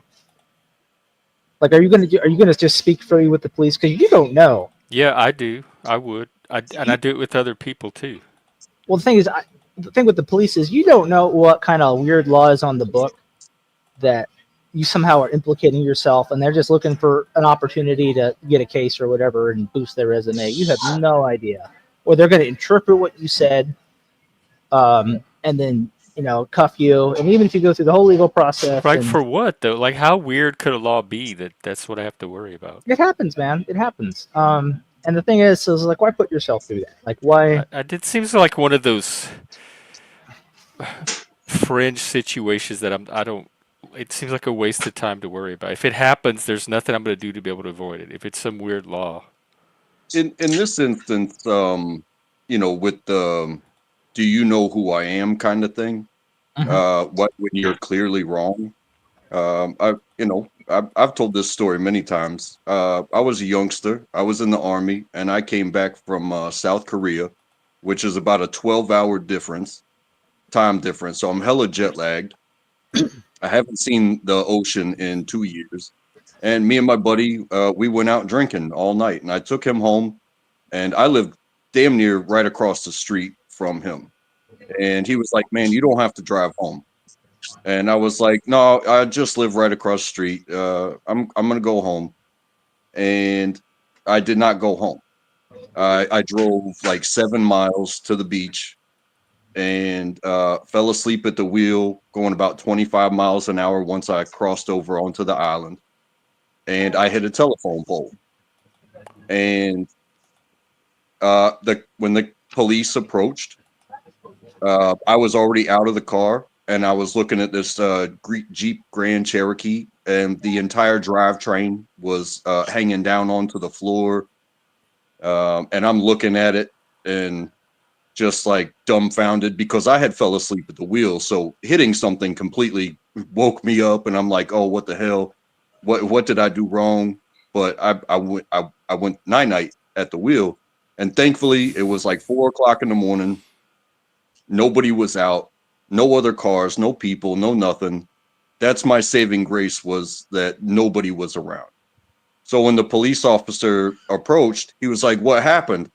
And I told him, I said, "I guess I hit the telephone pole." And he looked and he goes, "Are you hurt?" And I was like, "No, I'm not hurt." And he goes, "I got to ask you, have you had anything to drink tonight?" And I said, "Yes." He said, "How much?" I answered the questions. I didn't go in detail. It was like, "Yes, probably this much. This is the substance, rum, yada, yada, yada." And that was that. Then the fire truck pulls up. They went through the same questioning. "Are you okay? Have you been drinking?" "Yes, yes." The ambulance pulls up. "What happened?" "I hit the telephone pole." Or have you been drinking? Yes, yes. You know, they shine the light in my eyes. They didn't ask me to do any tests or anything like that. But as far as answering the questions versus like telling on yourself or pulling out that do you know who I am card, they were like, hey man, we have to arrest you, yada yada yada. I was like, okay. So I went peacefully. I knew what I had done. I was guilty as hell. And so we go, and I got to do the big. I did the breathalyzer on the scene, and it was a 0.12. Oof. So it's not some of these 0.25s, 0.28s that you're seeing, Wow. but it was much above legal drunk. You know what I mean? And from there, you know, they took my possessions out of my pocket. They took my wallet to find my driver's license.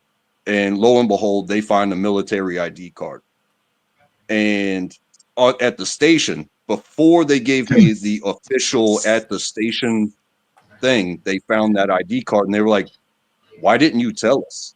And I told them straight up, I was like, well, I didn't want to connect, you know, being a service member with my biggest failure of my entire life and try to think that somebody could get me out of destroying this car and being a dangerous person on the road. Like, man, I felt so bad. But what they did for me in that moment was like, okay, what we're going to do is we're going to go do the paperwork first. And that should give you about an hour. And, you know, they even, you know, I'm handcuffed to a water pipe or something in this little township police station. And they gave me about an hour. And when they came back to do the official, it came back to 0.09, which in North Carolina, legally drunk is 0.08. And so I was still above. And I still had to go to county. And, you know, I was I wasn't out of my mind. I wasn't violent. I wasn't mean. I'm not that type of person.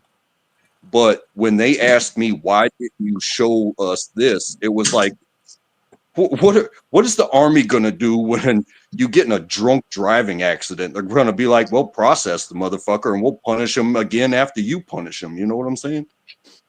So wait, they helped you cheat on the drug test because you were in the Army? Like if you had showed them the card, it would have been a get out of jail free? What Untrackable is saying, because this was in North Carolina, right? Yes. Whereabouts? If you understand Wrightsville Beach, What county is that? it's New Hanover County in Wilmington. Okay, that's not too surprising. Yeah, okay. Yeah, so what Jeff is saying, because this is actually a big part of what my last job was at that law firm. We did traffic cases, and then I ended up basically handling, among the legal assistants, the more serious cases, which included DWIs. I talked to so many people with DWIs, and his story sounds exactly like the stuff we heard. You know, like driving 25 miles an hour in a pretty, you know, not like going on the freeway kind of DWI, right? But very slow. It was a casual night. It's literally the middle of the night. Most DWIs happen like after 1 a.m. or something, I swear. They're not happening like in the middle of the day or something. And something like you just go off the road and hit a telephone pole kind of thing. And from county to county, it really depends on who's in charge there. And then, of course, not just the location, but the time, right? So if it's like an election and there's a new DA or a new county sheriff or whatever, right? How selective they will be about cases like that. That seems corrupt. It's democracy. But also look at it like this How too. is that democracy? Because when people you vote for people who are lenient on military service members. That's a reason why people vote. That's But are you saying legally they have the option to be lenient, or are they skirting They do. the law? They have the option. I mean, they have discretion. They have discretion. Now, you could argue that their discretion is done for corrupt reasons, but they technically have discretion. I didn't know that the law allowed cops to decide who to. Well, cops can choose how how quickly they rush to investigate and get evidence to incriminate you, and then they can say, "Hey, look, we did the breath test," and they're hoping that by the But they time you knew they go, were doing it for that, like to help yeah, get a lower Well, number.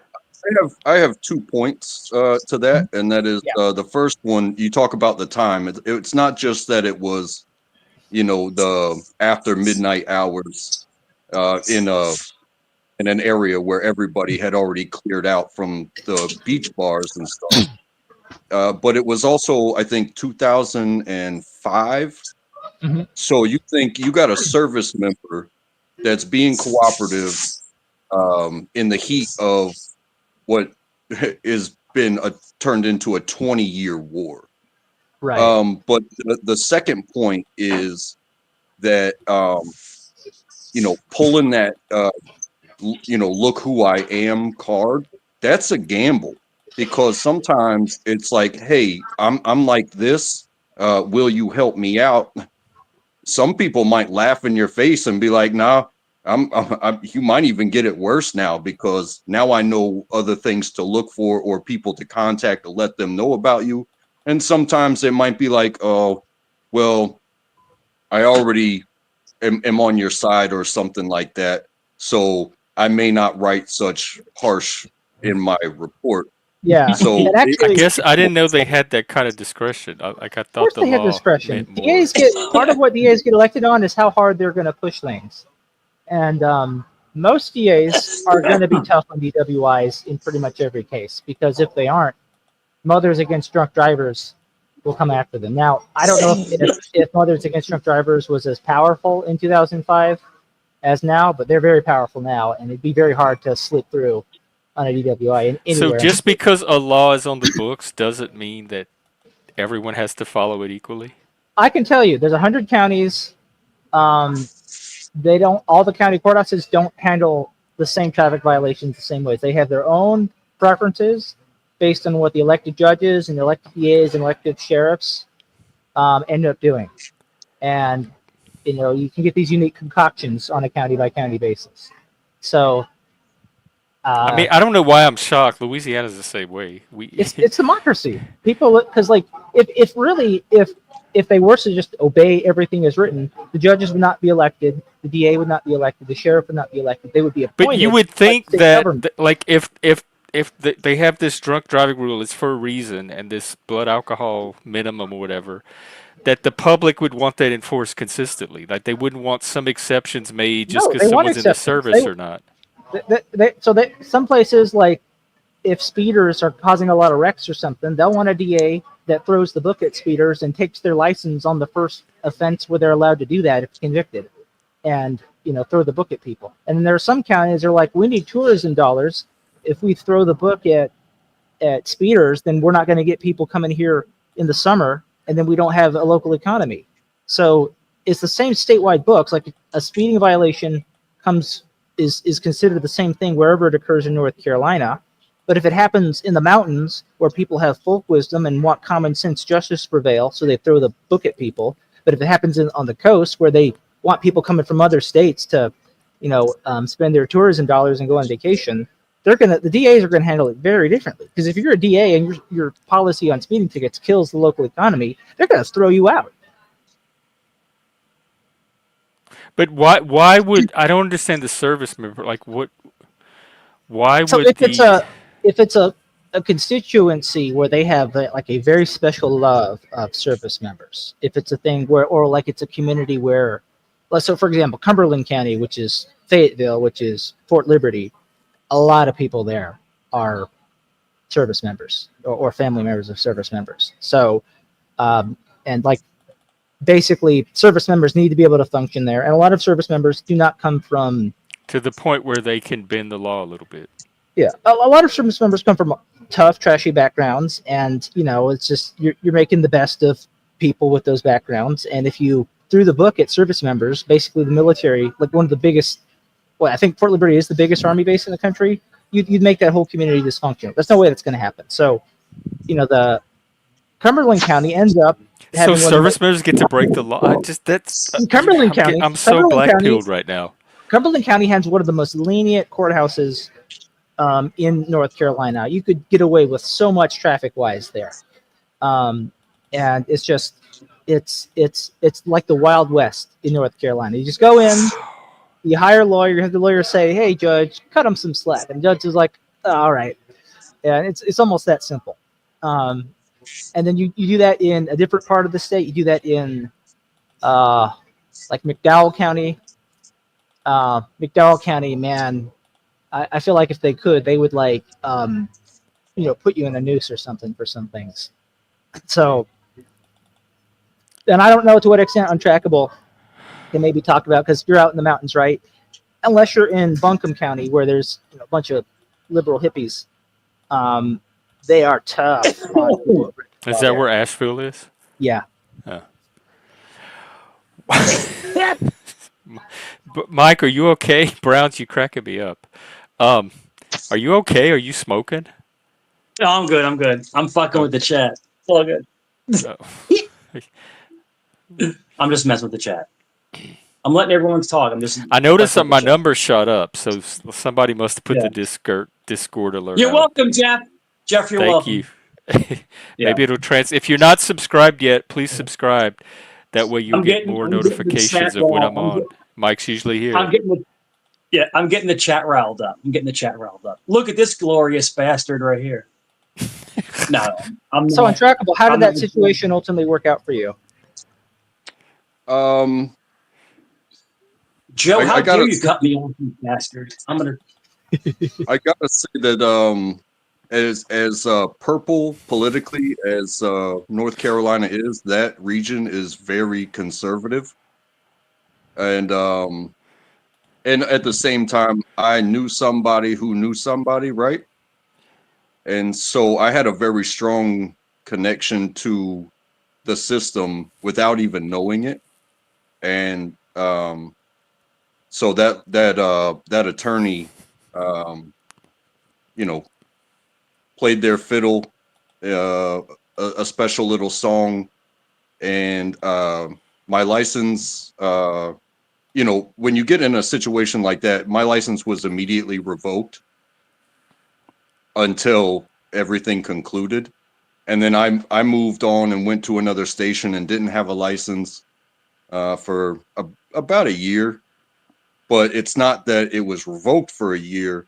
It's that the finding was that, it turned into a suspension and I could have paid to get it back. So I wound up getting a Texas license. I told them the whole story and they were like, well, you're not banned from having a Texas license. So I wound up getting a Texas license and moving on with my life and protecting myself in different ways, kind of changing my ways a little bit. But so even with the military privilege, there was still only so much they could bend it. There were still consequences. I never saw any of the paperwork. I just know that it was something less than like a straight up conviction. You know what I mean? Almost like I think it's called like a prayer for judgment or something like that. If you got a prayer for judgment on DWI, that is, that is about as good a deal as you can get. I don't think you can do that. And like I said, I hate to be wrong. I'm no perfect angel, but I'm not going to sit here and lie to people. So I think my honesty and my service and that special connection all come together to create kind of the perfect storm of how did you get away with that? It's like, well, I didn't really get away with it. Yeah, I'm just saying, if you got a prayer for judgment on a DWI case, that is like an accomplishment. I don't even want to know what that is. I'm so depressed right now. Some people call it like, oh, it's just my first DWI, we can't get it dismissed, and I'm like, no, you're kind of fucked, dude. Like, I've had to like really rip that Band-Aid off with a lot of people, and then their conversation on the phone with me is the exact moment they realize that their entire life is falling apart. Like that, I am with them, talking to them as they realize that. I've probably had over 100 conversations like that just with DWIs, and to come out of it with a prayer for judgment, I don't know if you could do that anymore. So maybe that was possible in 2005. They do tend to change like what's allowable for that, or they might have worked out some sort of plea where it's something that's allowable for a prayer for judgment. Some things you can't get a prayer for judgment under the law, but yeah, that's a good deal if you got that. Who's Punky? Do I know her? Him? Her? Punky Her? is from Kane's community, that as I've seen. Oh, okay. Yeah, Well, so hello, Punky. Nice to meet you or so see you she again. probably came in with Kane, I guess, not long after Kane. Oh, really? Well, Yeah, because they any chat. friend a of lot. Kanye. Yeah, and that whole situation, you know, I'm not ashamed to tell the truth, but I felt a lot of shame, like inner shame, because I felt like I had let everybody down. I was supposed to be, the guy that left town and went and did the military thing. And people looked at me like I was special. My friends looked at me like I was special. I was my mom's I do gem. that too. Yeah, that's sounds like a conscience. Well, I'd say, even though it's, I think in hindsight, like the way Untrackable tells it, a very obvious mistake, like why did I even do that mistake?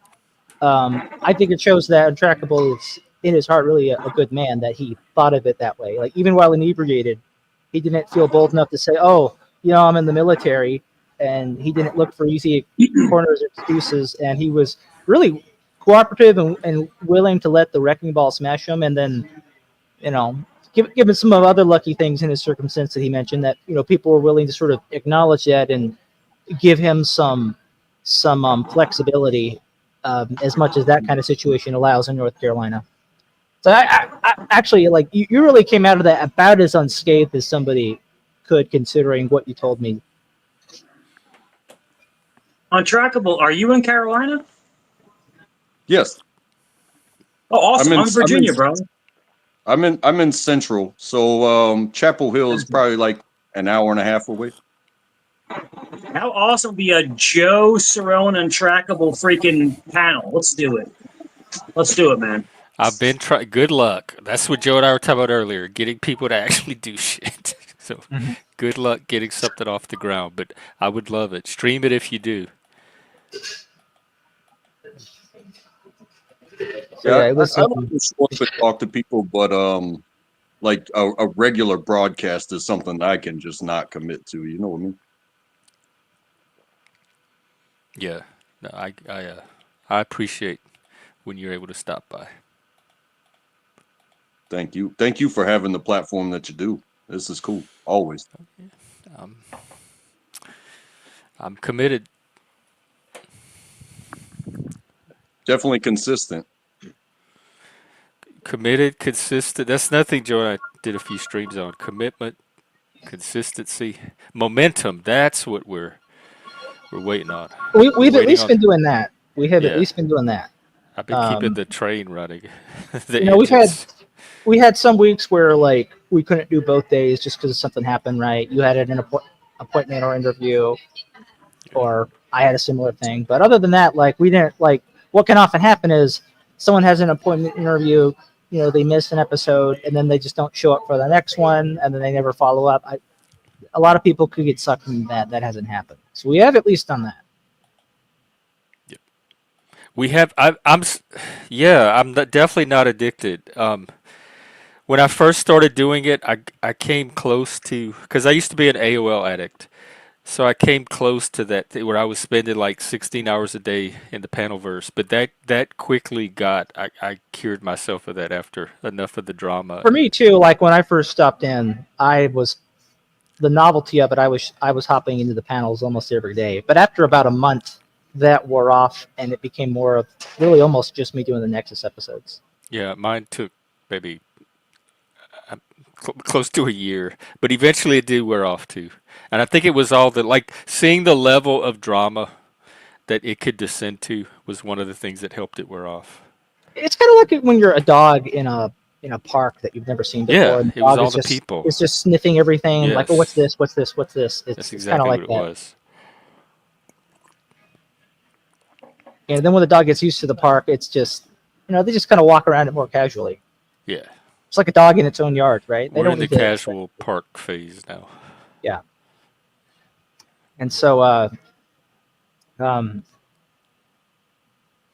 yeah, it's consistency may ultimately prove to being consistent doesn't mean that we immediately get results, because it actually means that you're kind of opening yourself to the fact that results could happen a month later or a year later, right, or even longer. It just depends on if you keep the funnel open long enough, right? You But it get lays a foundation for something to happen. So, like, if something did happen, there's a strong foundation for it to happen on. I don't. I can take them in small doses. I don't want my whole channel to be blood sports, but I don't. I sometimes I watch other channels that do it, and I can participate here and there yeah. Well, when I'm in that particular mood. And we do have blood sports that spontaneously happen on here, and I don't really do anything to shut it down. I like to just let conversations do their thing. So every now and then we get a little bit of blood sports on here. yeah, I Hey, can say that Zephyr. like with Kane's channel, he was only about a month in when I kind of just showed up on Jeff's panel, so he hadn't been at it long. And in this first couple months, it was more casual conversation. And now when I pop in, it's less casual conversation, and more of his streams are, some sort of argument or conflict with other people from the Yeah, he went panelverse. over to the drama side. And yeah, I personally don't like to see that stuff as much, and I stopped looking at his channel as much when that happened. But he's okay. Um, He's okay with it. We yeah, he's talked the okay other with day, it. and he says Yeah, he actually kind of likes managing it. So good. yeah, He found his niche. It's good for him. We need people like that. yeah. Yeah, So me I see that personally, a lot of places where people have a a prescribed question for the channel, and everybody's allowed to answer their way and kind of debate between the answers. But like, for instance, if my answer is because Mike this or because Joe this, my answer is like that, and then their rebuttal is, well, you're this, you're that, and that's how it all kind of sparks off, and it gets away from the original right, question. Debating answers, that's still fair game, but then it leads to the name calling and the you're a this, you're a that, and it goes down so far away from the question that you've lost your panel. So having rules, having structure, important to having something where, yes, come speak, not just with the host, and not just specifically on the question, but on the fringes as well. But keep it civil. You know what I mean? Yeah, I mean we have loose Yeah. little guidelines, but outside that, and I ma- manage the mic stuff, that kind of stuff, pretty early. I mean, we have that under Um, control. I think it hasn't really shown up here for a it's all while. good. You do whatever you want to do. But sorry, gentlemen. The whole thing with Kane is that Kane Catharsis, not Kane Corso. I have Yeah, no problem with Kane Corso. because I call No her problem. Kane. That's why I don't even think of her as Kane. She's Kane a sweetheart. Corso. I call her all It's kinds of even things with, at this point. even with like the Vegas Valley days, like we never had, me and her never personally had an argument. Like me and her personally never had an issue. So we've always been cool. We've always Oh, I been didn't cool to even me know and her. she was Vegas Valley. I can't even Oh tell. yeah. Oh Oh well, yeah. She that's was a credit way to back. her. I would never have Yeah. associated her with that community. Dude, I was a major influence in that channel. As you could see the ripple effect. But I pull back away from that. But like Kane Catharsis, I'm sure he's listening. I don't give a fuck. But like he Oh tried wow. to do like a discussion. He tried to do a discussion channel, and then it ran away. In other words, there's nothing more to talk about. So then he reverted to playing old clips of me from like a year ago. It's like I don't know who wants to watch that. If you want to watch Mike Cerrone from last year, okay, that's what you're into. But like Man, I'm a he little vowed, if jealous. you remember Kane vowed to like start anew and like have a discussion channel, get away from the trauma, just like break away, all this other stuff. And then just like Mike Pulvari, Mike P Well, I did, haven't same seen thing. him in forever. What's up with Mike and Mhm. Shameless? He quit. He quit. So Mike P quit YouTube. He quit. So he made. So What? he was the one. Yes. So Mike P was the one who made the Mike Cerrone channels. He's the one. He's the one. Wait, let me see. His channel's still up. When is the last time he went It's live? up, One but I month mean, it's ago. yeah. So he did. So he proposed to me to make this conglomerate. I was going to carry these channels. He was going to do all the production, and I said, no, I don't want that. I don't want to do that, dude. I don't make any money, Jeff. Jeff, if I make a channel, I can make money on this, no doubt about it. Oh yeah, I've I don't said that want. before. I don't know why I you don't, but I don't. don't want, bro. I don't want that. I don't want to. Gentlemen, they're closing up, so I'm going to head out. But it was good talking to all of you. Jeff, Mike, You All right, Untrackable. all right, Joe. you too, Joe. All right, Take Joe. care. Have a good rest of your weekend. Stay All warm. right, Joe. Joe, oil up, and we'll see you at the Diddy party. The But titty party? the Diddy party, the Diddy, Oh, Diddy, like P Diddy? That sounds yeah, even P Diddy. worse. Yeah. Pity But the thing party, is that titty party, Diddy party. so Jeff, what I do is that a master will get you to want you to hate. A master will get they hate you. They hate you, Jeff. Okay. Right? I'm just Jeff, trying to people have hate good you. conversations. That's it. Okay. Oh my God, all these Right. these Jeff, hear me these out. high. Jeff, hear me out. If you don't mind 15 minutes of your existence, they will hate you because they love you. They want to be just like you. Jeff, you have an I doubt that. infectious personality. Jeff, hear me out. Just like I do. And they want you, they want you, they want you, right? When you pull back, where the F is he?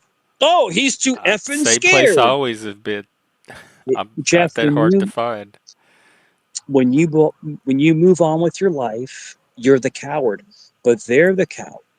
So I had someone making all of my old videos, and they stopped doing it. And they had said, "I wish the best for him, me," and that's it. And that person gets all of my respect. They get all my respect. But there were four different channels last night. Cerrone, he's too scared. He's Because they I'm know that not, it's content. It brings the numbers.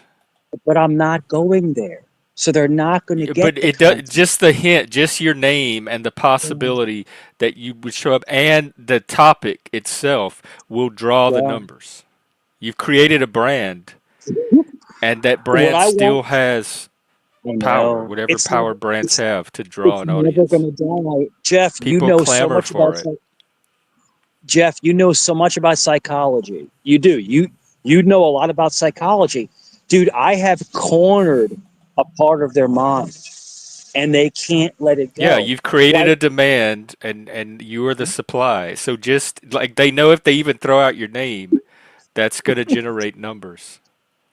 Jeff, they hate you because I come to you. They hate you because I devote myself to Jeff or Caddick Truth or a couple other channels that I will go to. So I I went on Jack Telcott's. Did you see I went on Jack Telcott's? I know And you've been a few times. You talking about recently? yeah, I went the other No. day, 2 days ago. Mm-mm. And I Didn't went to know. Jack Telcott's. And then Ham Banana was there, which is a piece of garbage. He's a piece of garbage. Yeah. And so I went there and I'm like talking to Jack and I'm having fun. And then he has Josh Prime, which is someone who me and Joe battled with back in Vegas Valley. And he's like, "Oh, you should milk him, Jack. You should milk him. He's afraid to come to my." I'm not going to their channels, I know that is Jeff. something I'm not else. going to their channels because I'm not going to give them any But they're teasing exposure. their audience. It's like if you throw a party, you're like, oh, well, who's a popular person? Uh, P Diddy. Well, I guess he's not popular. Who's a celebrity? Kanye. Kanye might show up. Everyone's going to get excited, even if it's not true. That's going to keep the people there in anticipation. They slaver over the possibility that they get a mic encounter. It's like an Elvis Jeff, sighting. there was some kind of innocence about you. There was some kind of connection that me and you had in the beginning that we just vibed. We vibed, me and you. And they hate the fact that we vibe.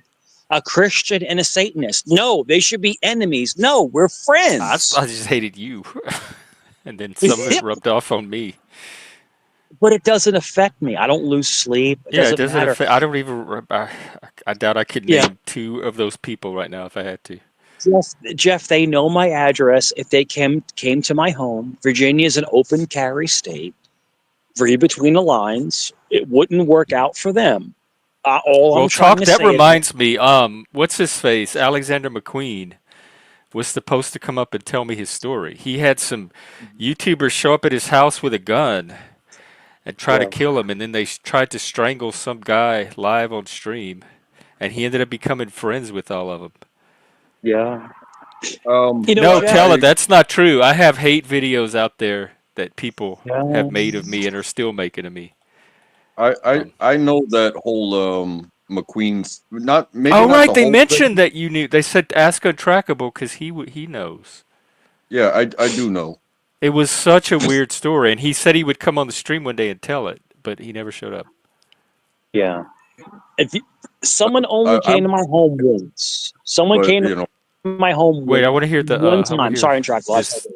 this whatever this story.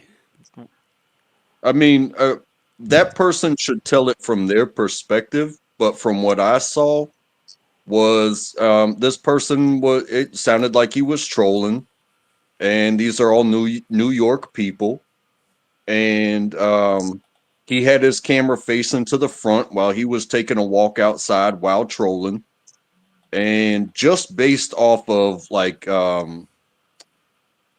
the housing development that it was, and no street signs involved, just the pavement alone, somebody was able to track him down. Oh yeah. And so they, whether they came armed or not, I don't know, because I don't think New York is one of those states where you can just carry. But you know, and the guy's catchphrase is exposed, exposed, exposed. But nobody answered the door, and it was kind of that. And a lot of people were cheering it on because it was like exposing a troll, yada yada yada.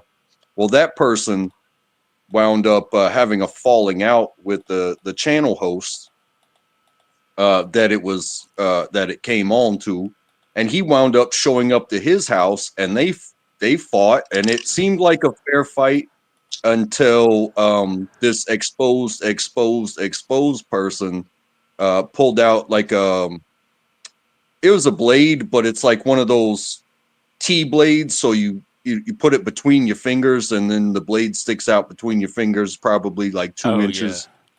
And he started poking because he was getting beat. And as far as I know, everything was settled. No charges were pressed. I don't know for sure, but that's the brutality of showing up to somebody's place. Even if you think, even when you think it's a fair fight and you're willing to engage in it, not everybody's just going to sit there and take a loss. And it went down that way. Did they all live in the same town or something, or did they travel to confront this guy? I've never been to New York, but you think about the boroughs that all make New York City. It's a huge place, I imagine. And So they might have this been is near each other in the area. and I guess my involvement in it was I like all of them. Me Wait, and Alex. these are people that are pulling guns out and trying to stab other people. You like? I don't know anything about a gun. Maybe that's something that I missed in the story. Oh, that's what McQueen said. Well, That then they I showed missed up at that. his house with a gun. They were going to try to kill him, and he ended up Yeah. becoming friends with them. I do know that he pulled up at his house. I don't know anything about a gun. I may not have been there that day. You know what I mean? Oh, or he could be lying. McQueen could be lying or Well, he's sensationalizing. He can tell some good stories, but But I have heard story, like even other people of people showing up at other people's house and having it Yeah. streamed as part The of this biggest, conflict content. yeah, Jeff and Untrackable. The biggest thing that I was ever a part of is that broken system, broken trust. Josh Levanto, whatever the fuck his name is, Levanto, which I'm ashamed to be. He's Italian. Showed up to Kfar's house. Showed up to Kfar's house. You know what Kfar is? No, I've heard of KFAR. I Kfar is don't. I've Kfar. seen any content, but I've heard the name. Yeah, Kfar is a enormous YouTuber. He's huge. He's a former law never heard of enforcement, the guy. former police officer, like some of us, former police officer. And he came to his home and filmed it. And Kfar came outside of his driveway. And then I confronted Josh BTSB, whatever, on a live stream. I was like, dude, are you insane? You know, what are you doing? And Jeff, he dated Liliana. Did you know that? Oh, BTSB. That's the same person. Yeah. I can't And then imagine that's what, showing up at someone's house off of YouTube. Like even that's okay, so Josh, so he went to Josh, he went to Kfar's house, and Kfar is law enforcement. That's not a good idea. And Liana's like, ha ha ha ha ha. And then yeah, but they were like together. He's actually in another state, and he has multiple warrants for his arrest. And he audits while being wanted. It's wild. It's really wild. But it really is. Liliana tried to cancel you. It's a whole Jeff, different because crowd that I'm used to. no, you're good. You're good. But it is what it is. It is what it is. Good gentlemen.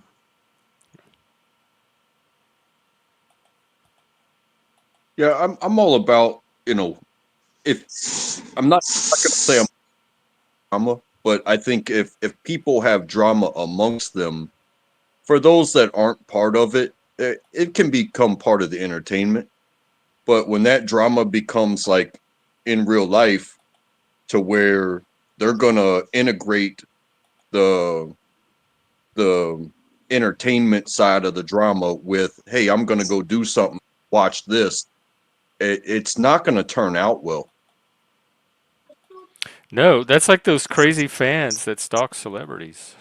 Like there's a line that gets crossed at a certain point that takes it from entertainment to something else. Aggression, like It can take criminal it to, aggression. it can take it to criminality, because the biggest thing that I've seen, and it's a video and charges were filed.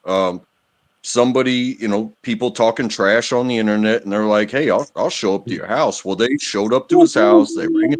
That's ridiculous. Oh my! Who has that fragile of an ego? Just get off the internet.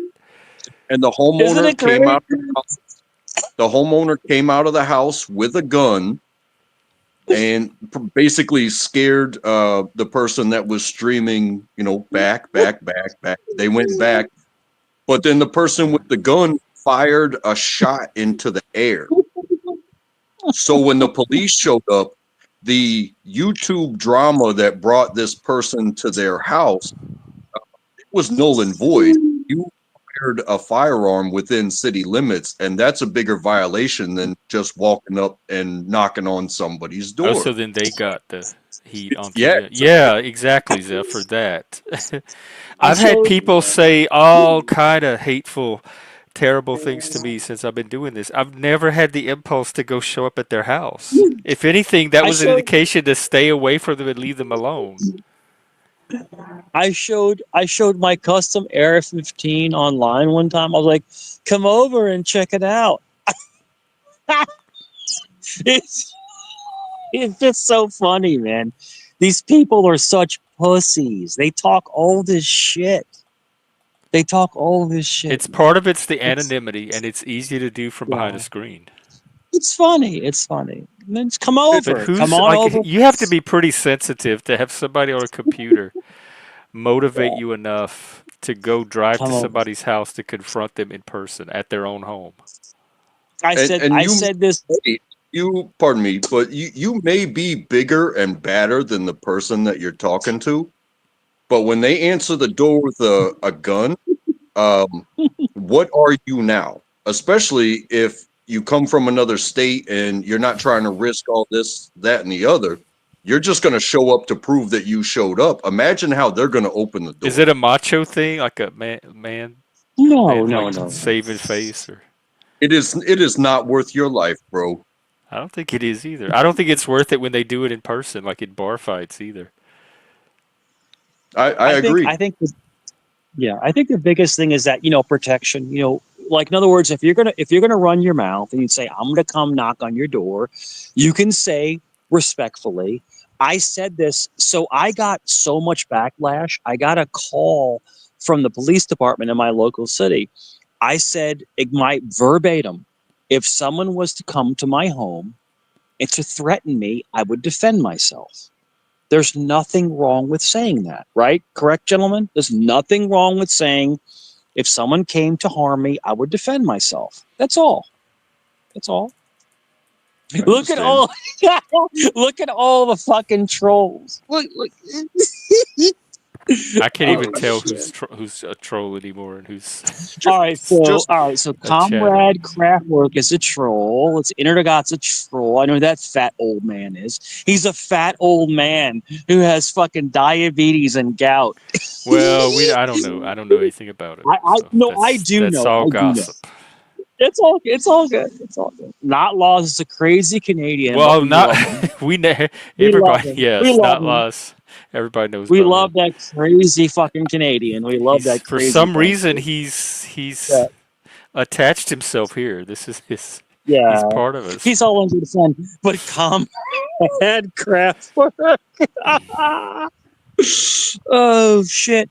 Can you imagine being a grown man with kids or a family and this is your life?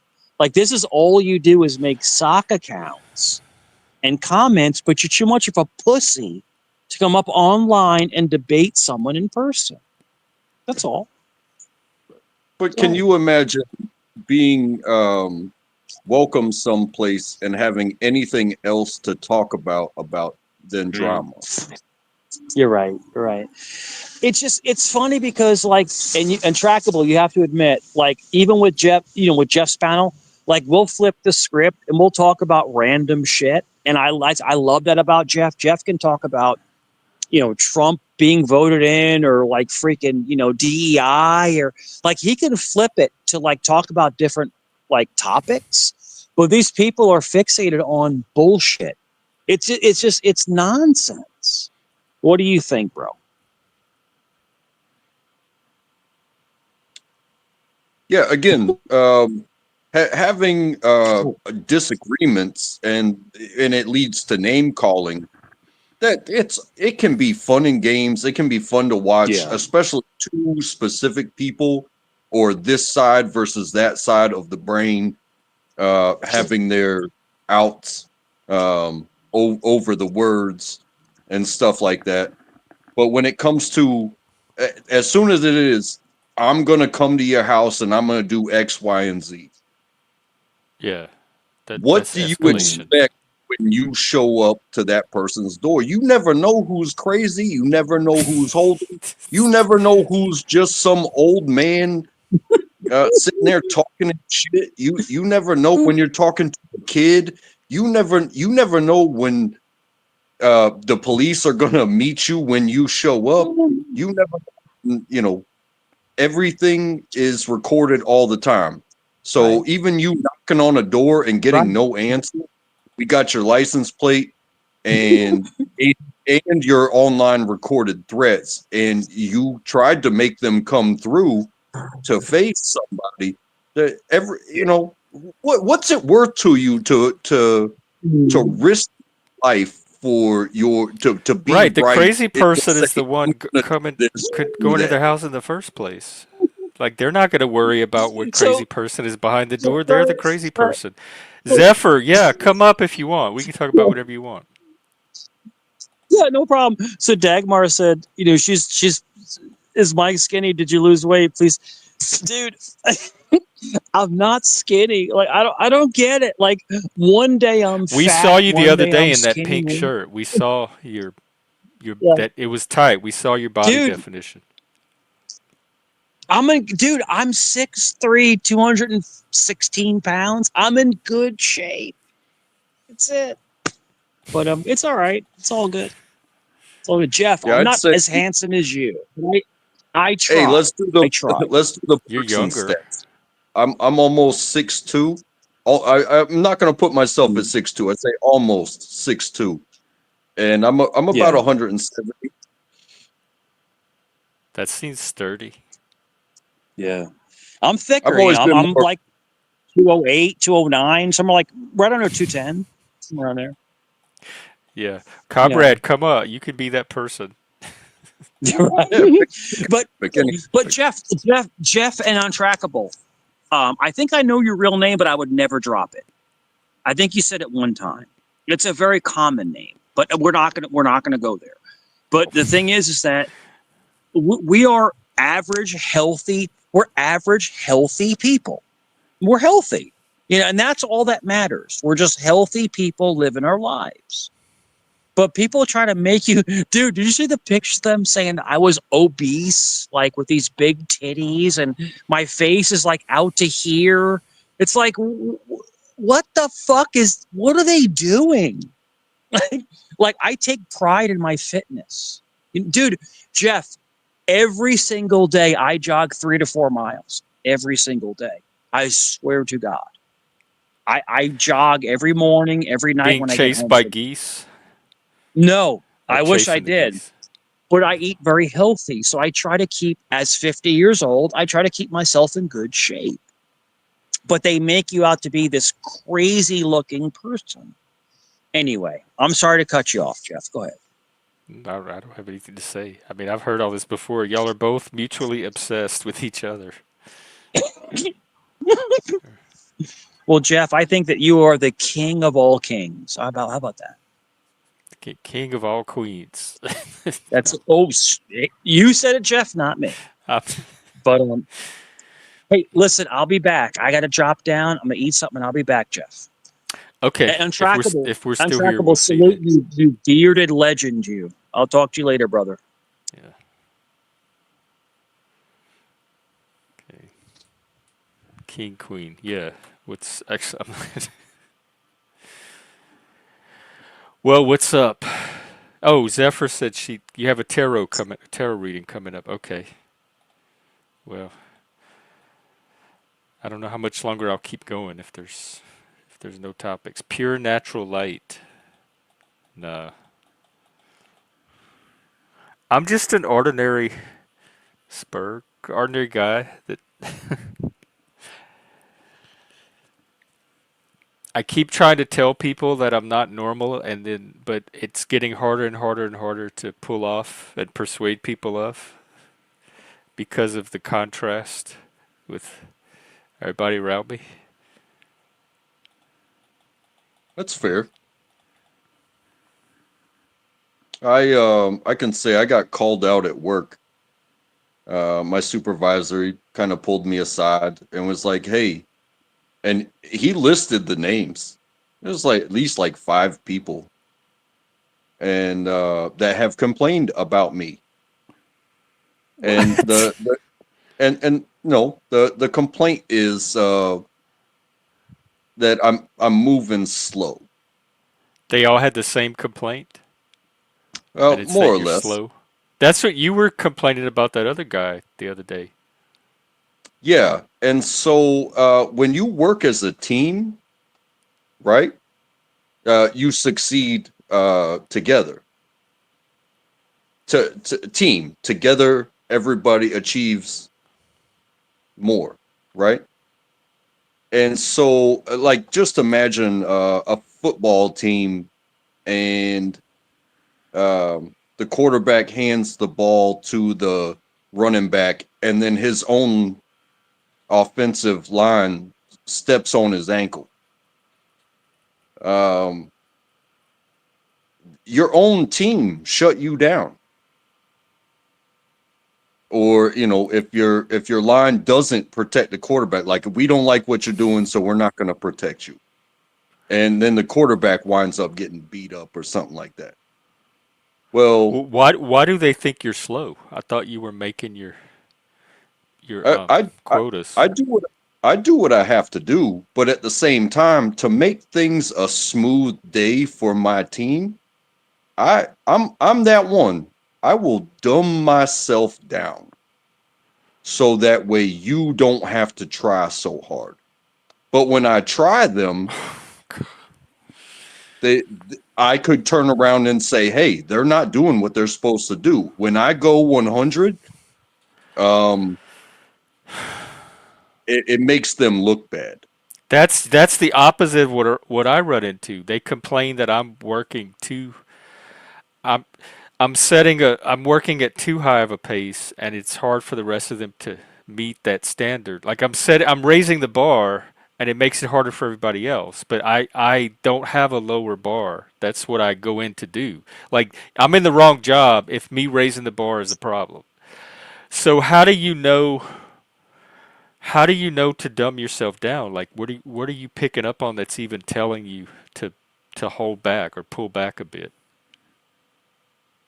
Well, there's signals. I mean, it's a one-on-one, and we're both on equipment, so it has to be nonverbal. And if my job is to create the hole that I need filled so I can continue to move, let's just say I need this hole filled with dirt so that way I have dirt to move over there, and your job is to fill that hole with dirt. Well, if I don't create the hole, I just build on top of the hole. So now you have to create the hole and you have to fill the hole, right? Just imagine something like that. If So are I they? Oh, go ahead. no, yeah, No, ask your question. no, I didn't. I want to hear the rest of your thing. I didn't know you weren't finished. Yeah, so rather than put that pressure on them, I eat that time. I take that time and I create that hole, but now there's a hole to fill. If they're not prioritizing on their end, then maybe they're filling the wrong hole. Is that why Maybe. people are saying you're slow? Because you're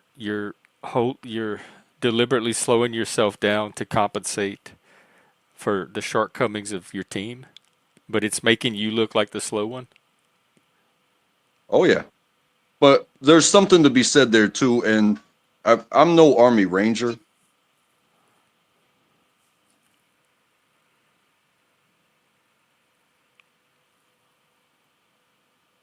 I mean, I do that sometimes. Like usually, any activity I'm involved in, I'm prepared to do 60, 40, sometimes 70, 30. I know it's never going to be 50-50. I always go in prepared to pull more weight than the people around me. I just have a limit to how much of it I'm going to carry relative to everyone else. But So so when it comes to logistics, I guess you could say, um, uh, actions that require teamwork. Um, in my mind, and I learned this from Black Hawk Down. I'm no Army Ranger, but slow is smooth and smooth is fast. Whereas when you try to pressure somebody to move faster, more mistakes are made, and mistakes cost time, and they will slow you way down more than just being slow and smooth. You know what I mean? what did your manager decide to do? Like, how? What did he have to say? Well, apparently he took the complaints of the people that I can prove are, you know, not prioritizing. I worked with a dude for 1 day, and he was on his phone all day. and that person complained about me. And it's like, hey, I asked him to focus. We're almost done. And he said, I am focused. And when he drove around the corner, he never came back. And when my supervisor, not the supervisor, but the lead came around and took his place, I said, hey, did he leave? He said he needed a break. I was like, well, he's been sucking all day. So thank you for showing up. Wow. Hey, Zephyr, welcome. Do you have any thoughts about this? Yeah, people do that kind of shit all the time. They're like slacking, and so they complain about the people that are doing a good job. I've encountered that quite a lot, actually. To try to like shift the focus off of their Yeah. incompetencies. Hey, Shift. What's up? Discounted candy day. Yeah. For those that eat it. I got white chocolate dipped strawberries. Oh, And did we you make went them to dinner. yourself? Yeah, no, Dan Oh. got them for me, and he got me flowers. It was very Oh, for Valentine's. Yeah, and we went out to dinner. I had a Reuben with no Thousand Island. It was great. Oh, nice. And then we went and played Keno, and I won $30. So yay! Oh, that sounds like a great Valentine's night. Yeah, it was really good. I wasn't expecting any of it because I like don't do holidays really, so it was really sweet.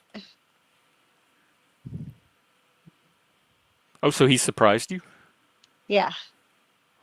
So you Well, were just planning to sit around and have I a knew we normal were gonna night, go and to he said, dinner, "Hey, but honey, look what I got here." I knew we were gonna go to dinner, and we went with another couple, our neighbor's daughter and her husband, and they're really cool.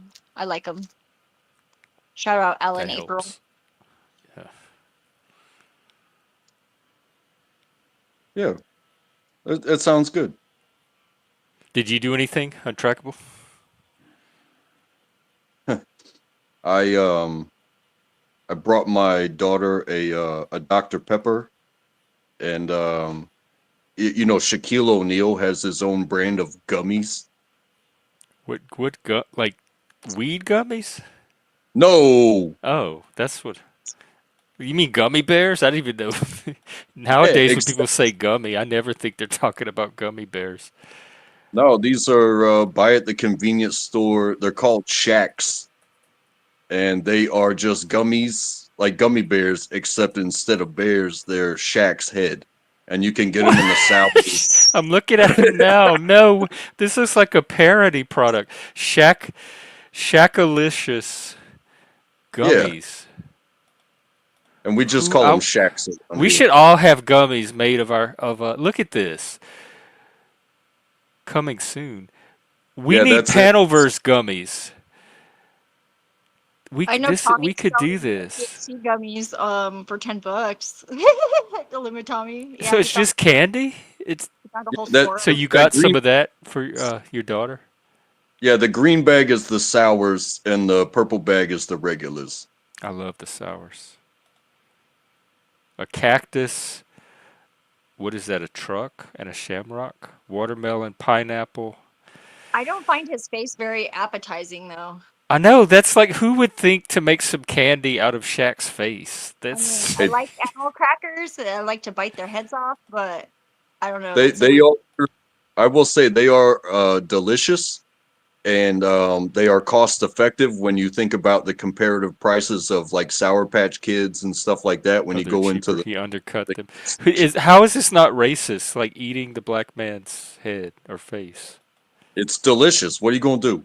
All the racists are gonna I like buy them the now. cactus shape. That's pretty cool. The gummy bear cartoon. No, I remember the Care Bears. Yeah, I remember Care Bears. There was a gummy bear.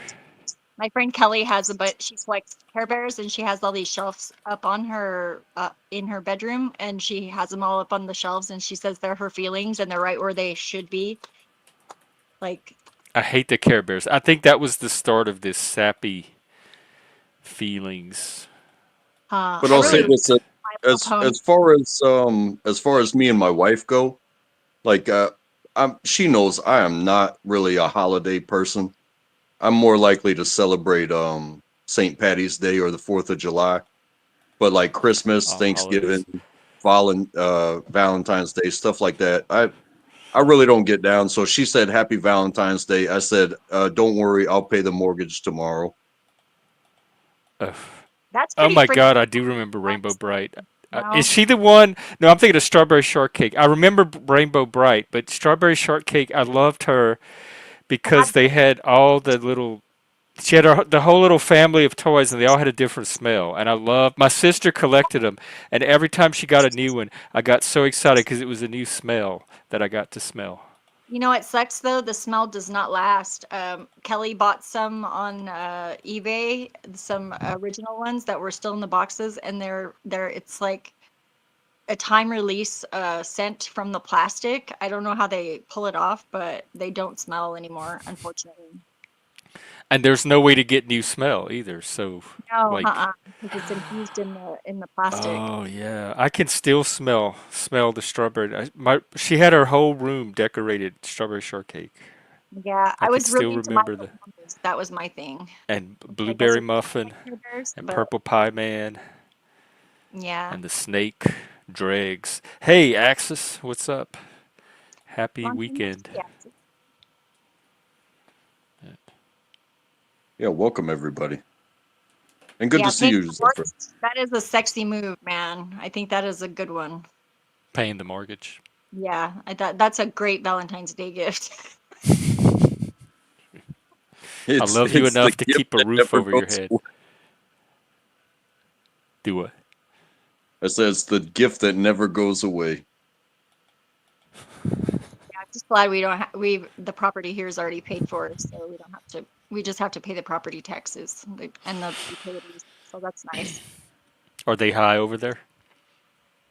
No, not really. Sometimes the water bill gets really high because we are in a desert. I can sort of Oh understand it. yeah. But yeah. Do y'all do the drip irrigation? I'm working on getting rain barrels to collect the water so I can water the Oh. garden and stuff. That'll make things a little bit better. And yeah, we might dig a well.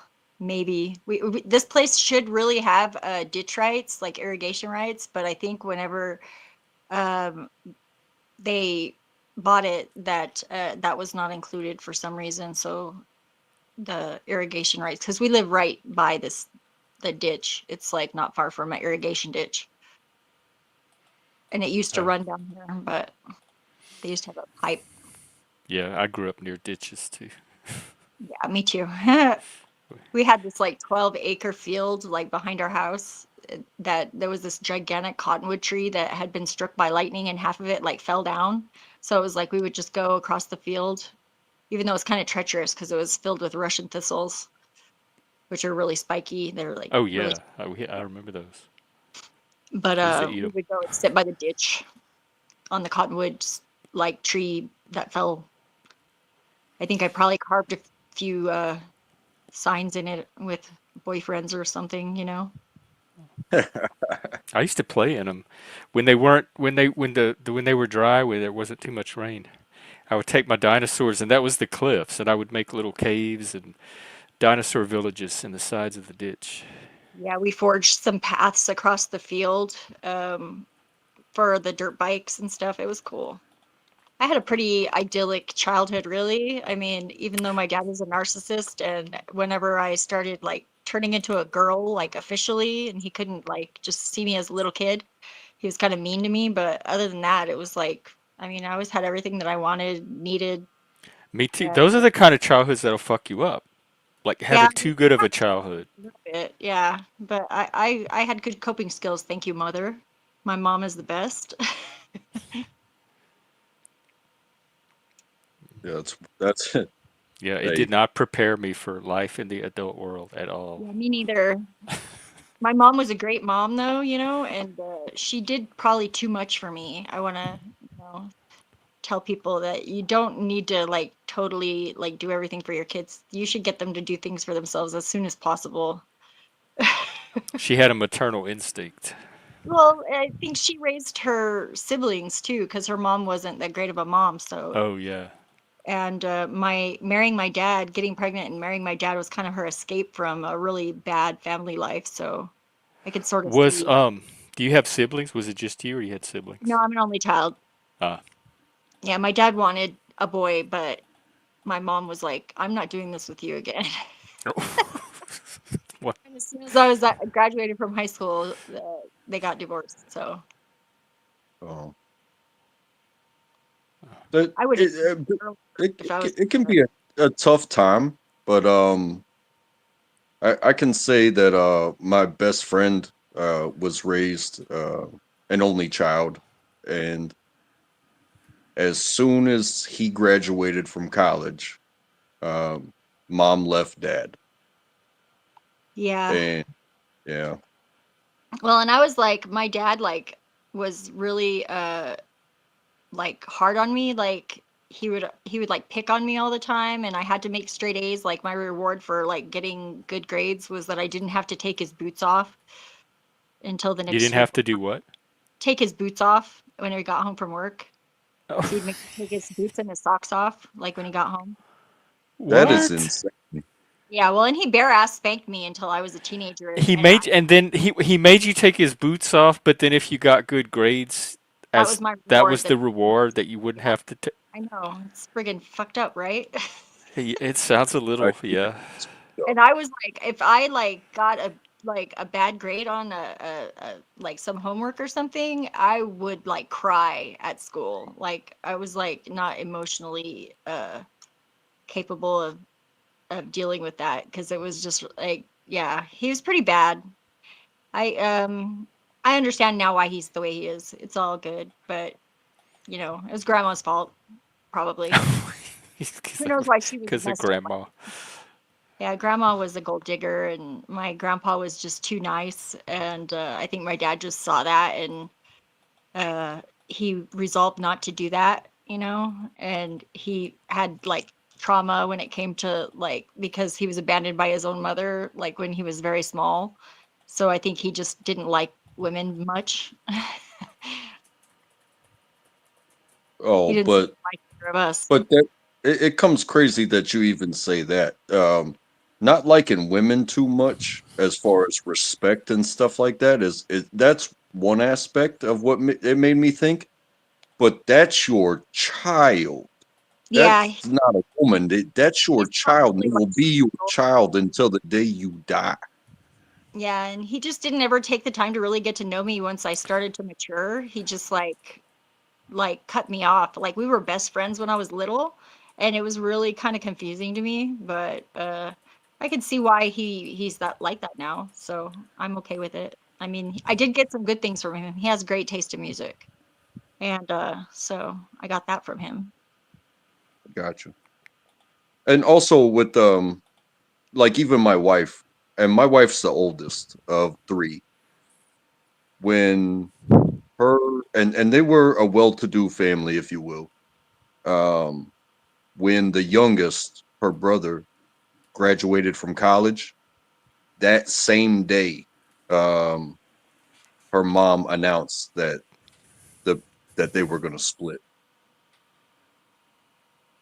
My dad was completely taken by surprise when my mom filed for divorce because it was not even in his mind that she He was would. so self-absorbed he didn't even Yeah, see it yeah, coming. totally. It was like, and then he tried like hiding from the guy that was serving the papers. It was fucking Oh.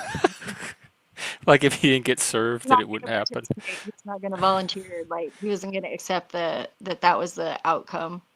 And yeah, and I Wow. stayed with him for a while. Like I had like a domestic violence incident, like with a boyfriend, and he came. My dad. I actually didn't have anybody else to call, so I called my dad, and he actually did come and rescue me. And I stayed with him for like about 2 weeks. That was as much as I could stand. And as soon as I found somebody that would let me sleep on their couch, I was out of there.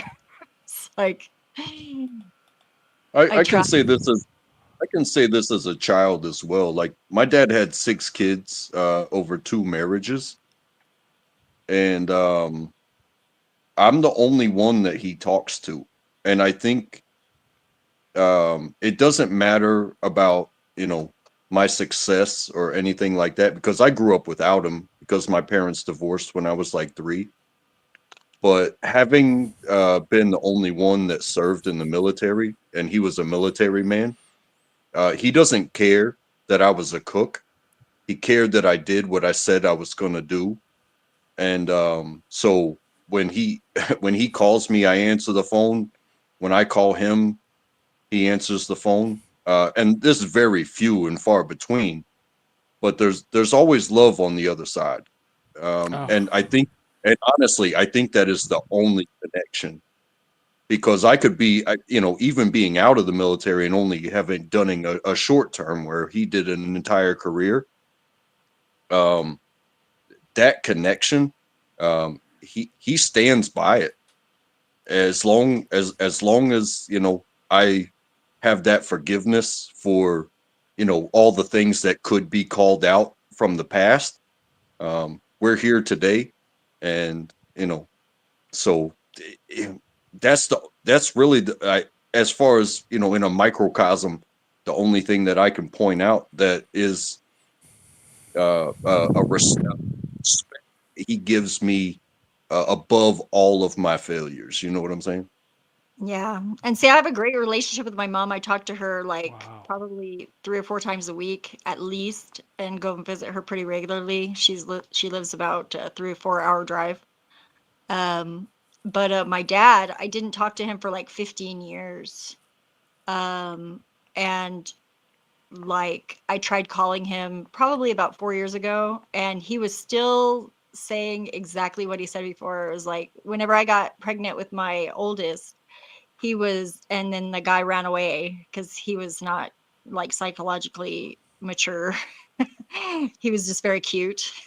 It was a bad choice on my decision or on my part. But yeah, he was like, he actually told me, he was like, you should go to church and meet a nice guy that'll take care of you. And I was just like blown away because I was like, wow, you just really have no idea who I am, do you? It's like, what can you do? Yeah. It's like, I guess I gotta love you from afar. But yeah, Do you whenever I talk call to him now? no, I tried calling him a few years back, and Dan wants to go and ask for his blessing whenever we get married, and I think that'll probably be it'll be good. It'll be probably one of the last times I'll see him, depending on how it goes. But I You heard think it. he's going to give it to you?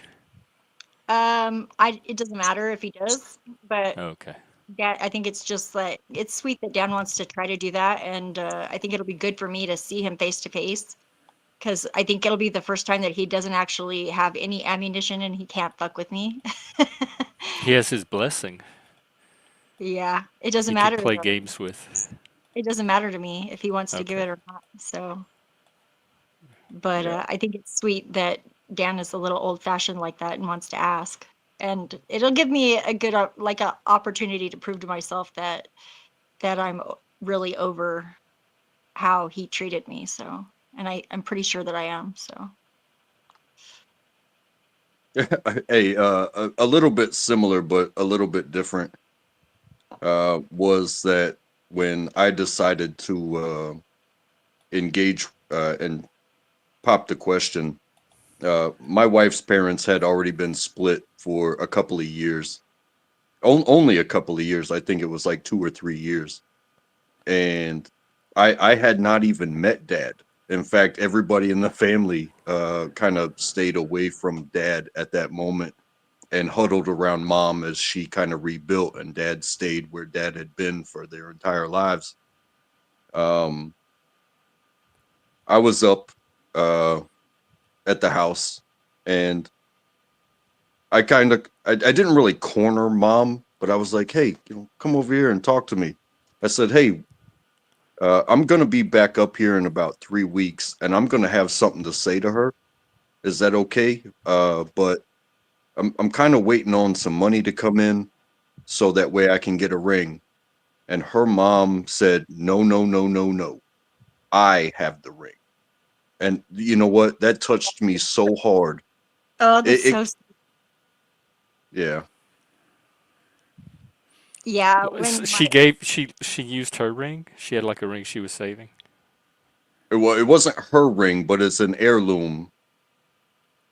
That's nice when the family of your significant other accepts you. We live with Danny's dad lives with us, and he's so sweet. And his sister lives next door to us, and she's kind of a bitch, but she's cool. She gave me a chocolate rose via Dan this morning because they didn't get a chance to come over yesterday, I guess. And she goes, tell her that that bitchy cunt gave her a rose. So we have that kind of relationship. It's cool. I like it. Hell yeah. Yeah.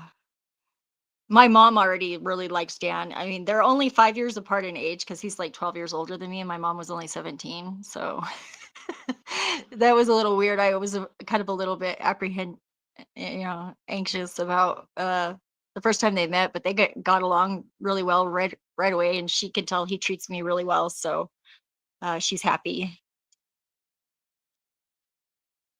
She's remarried. Her husband is kind of, I don't know, he's really super conservative. I don't get the attraction, but it's not my relationship, so it doesn't matter to me. I mean, he The, doesn't get me either, but that's okay. the relationship type of stuff, like I haven't read very many books in my life. I've never been much of a reader, but I did read one, and it was called Present Value. Huh, I haven't And heard. so, you know, when things are all sugar coated on top today, that they may not be tomorrow. And Yeah, that it kind of weeds out others. But at the same time, if stay as a team tough times, um, there could be more sugar on the way. You just have to get through the tough times. yeah, and really, I think dealing with the tough times is just being aware of the possibility of that happening at any time, but not like letting that overwhelm you or because worry is like a total energy leak. If you're like worried about stuff all the time, you'll just make yourself sick. And Yeah, this it really is story a is waste of different. time. And this story is different than, like, you know, violence or certain things like that.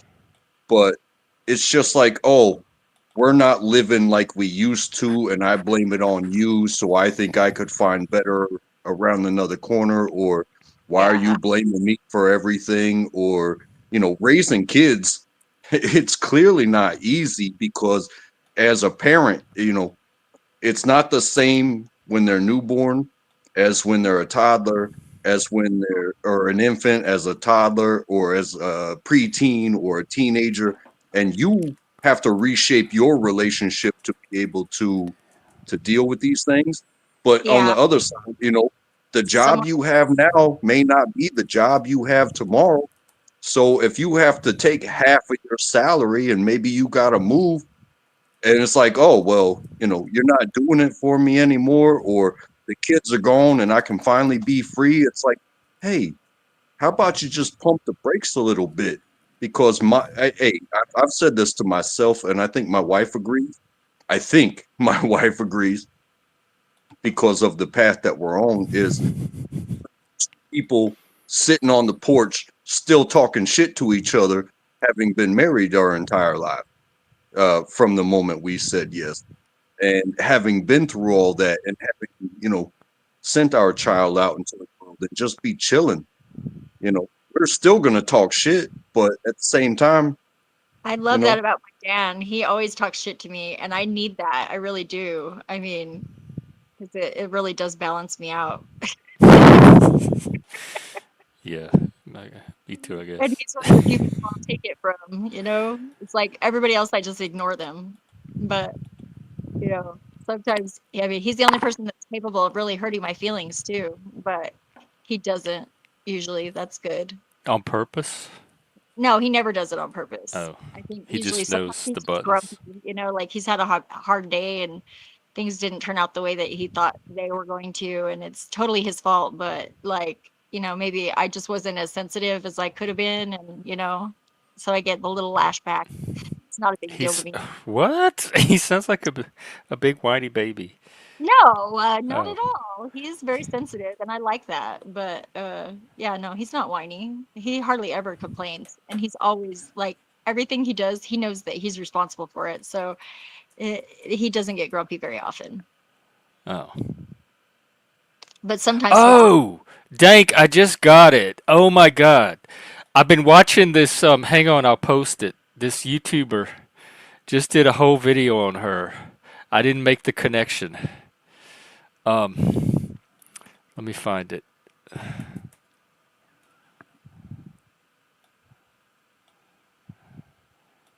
She's the rapper that's suing Uber because they told her she was too big to fit in the car. What? That's Yeah. ridiculous. That's fucked up. It's ridiculous. Well, I hope she makes a lot of money because that's Not bullshit. me. I hope she didn't get a penny. Why? Well, that's not right. I mean, like, Well, no, she really no. The thing is, she really was too big to fit in the car, and she's spinning it as fat discrimination when it it was. could be in a way. I don't know. I don't know. This is so like Hey, it's He told her she before had to call an Uber XL that his car couldn't fit her, that might be valid. I don't know. and but well, it but looked to me because she has it on Stop it! You were before no, you I make don't. And plus, she videoed it, and he was very polite. He was professional, and she's tried to spin it as, oh, she's never been so insulted in her life, and how Mm, hateful he was, and none of that shows up in the video. yeah, if a, that's a, the case. stuff like this has happened before. So accommodations. Uh, I believe the law pertains to reasonable accommodations. Just because you call an Uber and you think you have enough bodies that will reasonably fit into a car, I think before this big person was turned down for what showed up versus what she had ordered, I believe a car seat issue occurred where somebody was trying to get an Uber from Walmart, and one of the children was, of age to legally require a car seat, and the Yeah, Uber did not have a car seat, and the people that ordered it were like, "No, it's okay. No car seat needed. We're good." And they're like, "Well, I'm not going to drive illegally yeah, with." you'll get a ticket if you It's get like, pulled over. "Hey, I will," and this person accommodated. "I will, with no charge, drive you to where you need to be, pick up the car seat, and then I won't start the charge until we have the car seat in the car for the child." And these people blew up, and this whole thing wound up being on body cam from police officers because they blew up. They weren't having it. They were like, "No, you're not going to do this, that, or the other. We're not waiting, blah, blah, blah." So, to order, if you order a regular Uber, but you don't fit in a regular chair, your own self, and somebody's like, "Hey, the fact that you don't fit in my car is not my problem, but there is a vehicle that can be that I can click a button and have them, you know, reassigned to come here to replace me." Because if I'm in a, the smallest Kia, but you really need, you know, a Suburban, uh we can make that happen. You know what I mean? So Yeah, he was trying to accommodate, but he was. she That just was above and wanted to beyond. be like, go ahead. That was above and beyond even really. I mean, just offering to drive her to go get the car seat and then come back. Like I'm guessing there was two people because like the kid would obviously have to stay with someone and wait while they went and got the car seat. But yeah, that's that's above and beyond, I think, and I think that that person did everything right. But I actually have whenever I used to ride Ubers to work, and I had all my supplies and stuff to set up my little table and everything for reading. I actually had quite a large amount of stuff, and it was in like one of those gigantic suitcases, and there was I would always message the driver ahead and just give him a heads up and say, "Is there room in your trunk for my suitcase?" And I'd give him the dimensions, just because it's like, you know, if they don't have room in their car, they're driving all that way. I don't want to trouble them, you know. So maybe this person should have like said, "Hey, I'm a pretty big girl, and I just want to make sure that I'll fit in your car," and give them a chance to, you know, say no if they weren't able to do that, you know. And it does suck to have to do that kind of thing, but it's like, I think as long as you err on the side of you're doing everything to be responsible for yourself that you can, then I think you're good. But I I don't tried know. to find a video, but I can't find any that I don't think are copyrighted. Otherwise, I'd show it. Yeah, I'll check it out, and maybe I'll have some inputs, but I don't know. It's very fine line between one and the other, which is right and which is wrong. It's like really, really fine line. It didn't look that fine to me. Let's just Yeah, call another Uber. You can't fit in this. It was like a little four-door economy car. She's like 800 pounds. She could. It was obvious she was not going to fit in that car. Plus, he said he had his tires were not made for that weight. That they had a certain rating on them, and he couldn't risk damaging the tires. And he was very polite the whole time. I'm quite sure he would have taken her if she could have fit in the car, but he had to make a judgment call. And she took it as an insult and discrimination.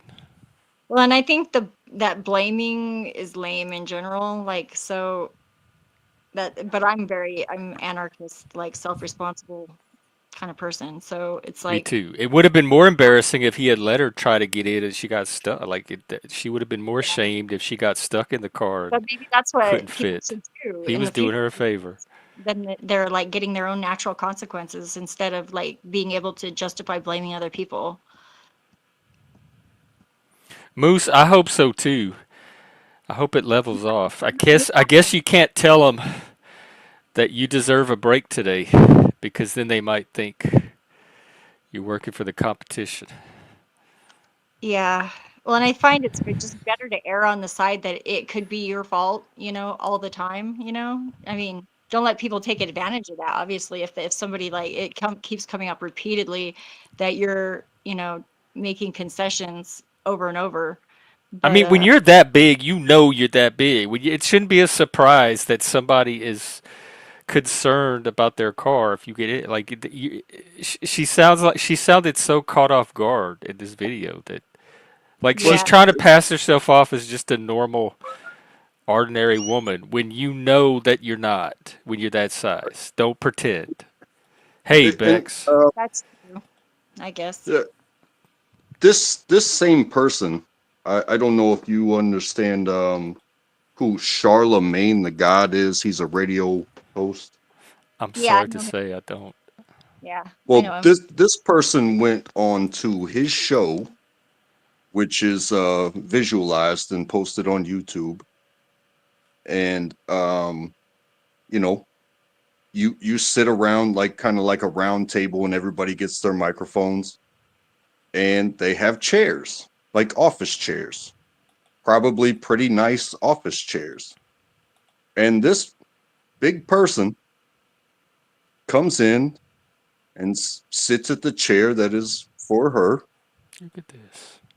and she sits down, and you can just see her body like fluff up around her when she sits down. And the first thing she says is, "God, do y'all not have a bigger chair?" So, being the popularity and the funding that they have, they Yeah, got a sectional couch behind them. So they remove the chair and they pull off a piece of the sectional couch.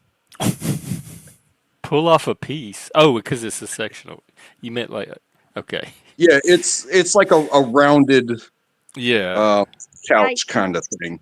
You know, I have camping chairs that I take with me whenever I go, because I usually have two chairs plus I have a chair that I sit in, and if somebody comes up and they're kind of larger, the one that I have is like the most sturdy chair. It's like the biggest chair, the tallest chair, you know, because that's like, you know, it's my comfy chair. I'm going to be sitting there all night. So, but if there's been a few times where there's been somebody that like was pretty big, and they're like kind of eyeballing that camping chair, and I'm like, why don't you sit in my chair and I'll sit in the camping chair in the other camping chair that you know, it's like I could do But that. that's the thing, but that's the thing about reasonable, the idea of reasonable.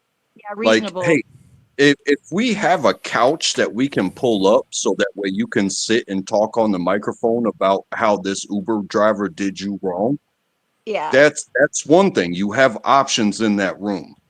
However, when somebody pulls up, like say, hey, one person going to the airport, And no that's all luggage, it's the only car he and got. It's not like he could and click on top of it or something, you yeah, know? exactly. And you pull up in a Miata, and somebody that weighs 400 pounds, like you wouldn't even be able to close the door on that woman. Right. That's what this looked like. I have no problem with fat people. I have friends that are fat. I have zero issue, but don't gaslight the rest of us in the world, and that you can make like you're going to function just like an ordinary person. There are Yeah. going to be issues that crop up related to your size I or your think Same shape as or your build, and don't pretend like that's not going to be the case. yeah. and And if you the same actually has popped up on the airline stuff. Yeah. If it's a packed flight and every seat has a person in it, and then you did not go through the channels to pay for 2 or 3 seats, however many seats you needed, you bought one seat and every seat is taken, and then all of a sudden you don't fit in the seat. And you're like, well, why didn't you prepare bigger seats? It's like, well, you want us to reconfigure the entire airplane that's already booked, and people are actually getting kicked off the flight because it's so booked, and you want to take up more than the seat that you paid for. I yeah, don't know what to say at that point. it's pushing the burden onto people are not you, you know, and it's like I think, you know, for whatever reason Reason, it's not fair, but life isn't fair. Yeah, I didn't. and, Nobody made you fat. I didn't make you fat. Yeah, well, and that maybe goes that's the problem.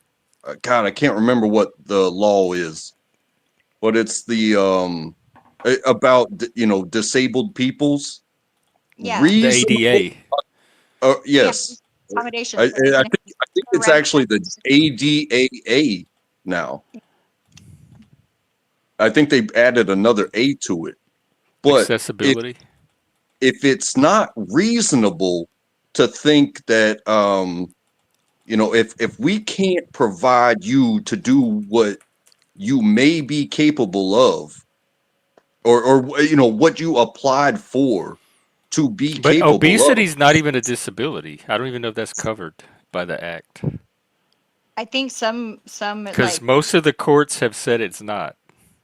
I think it is because it But is people keep stretching the ADA to include, like, you. because that was the big issue with this section 504 of the education. It's showing up in school, like Trump going after the Department of Education. There's 17 states that are suing over this section 504 in schools, which is one of the laws that help kids get the services they need, like special ed kids get the services they need, Yeah. because they are now including gender dysphoria as a disability. And the states are saying that should not be included as a disability. So people are trying to stretch the category of disability to include whatever they can to get the benefit of disability status. I don't Everybody think wants that Yes, it handicap is. parking spot. or I autism. just looked People it with up, autism, and it's actually the AD triple A Whoa. ADAA. What's the other A's? of I two used to work in 2000 disability, and I don't even know about these extra A's. of It's like when they call it 2008. LGBTQIA. Oh, that's about the time I was working. Hmm. Oh, it's the Yeah. Amendments Act. They I work amended it in 2008. with Oh, disabilities. Like you said, 2008. Wait. keep adding, but what exactly constitutes them adding to something that is Well, disabled? that's what this lawsuit is about. Like, at what point does this category stop getting abused? Like, we need some reasonable limits on Yeah, what's a there's disability and what's that not. take advantage of the system, just like with welfare. You know, it's Because If it's I that offer victimhood. you, Everybody wants to. There's power in victimhood. well, Everybody like wants to other be a people are victim getting and an get advantage that they're the not. gain that comes from it. Yeah, exactly, if you can speak and you can walk and you have fingers and you can type, yep. um, Have a there job. there is so much that you can do. But if I offer you a, whatever inch wide seat it is, you already know what you're paying for. And the Yeah, fact that you don't fit in it doesn't mean you're disabled. It means you paid for something that you can't consume. yeah, and it doesn't mean you're entitled to accommodation. Like really, It's reasonable unfortunately, to configure that airplane or that Kia, Soul to fit you. You ordered it, can't consume it, so go fuck yourself. And he even tried to solve the problem by getting a bigger vehicle. But she was like, no. So, hey, don't know what to tell you, bro. that seems very That's what opportunistic. he said. They have Uber XLs. They have Ubers that are larger that could accommodate her. And to just call one of those, they would send one right over. Yeah, I think that is the solution. And I'm sorry, it's not fair, but that's nobody said it was going Because to I be fair. think she saw dollar signs. Yeah, it seems very opportunistic and kind of predatory. Like, And she, I'm not going to hate on the fact that she's a rapper. I don't really care. I I like rap. like rap music. However, you can rap in the biggest chair that you can afford to get your name out there. But when you buy an airplane seat, it's on you to do the research, not on Yeah, us to or car seat. require, oh, Well, don't most, this. like, the airlines have the requirements now? Like, before you book if you're getting the seat Well, that's guess going to what? fit You you or you not. you can request a disabled um the wheelchair area.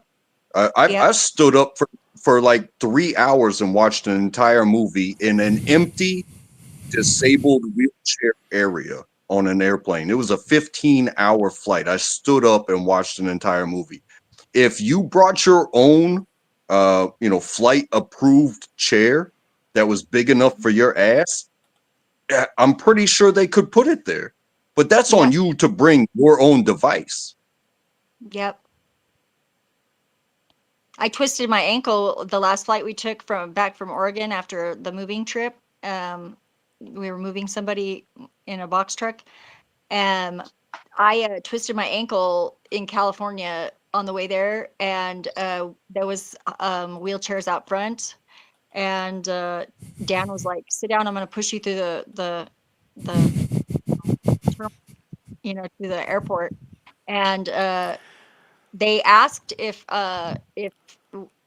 we wanted to board first. It was very nice and everything like that. It was actually really, I felt kind of guilty because I mean, I could stand up, I could walk on it, but it was like, it was really painful. And Dan has like bad knees, and we would have had to carry all those bags. We probably would have missed our flight if I hadn't had the wheelchair, honestly.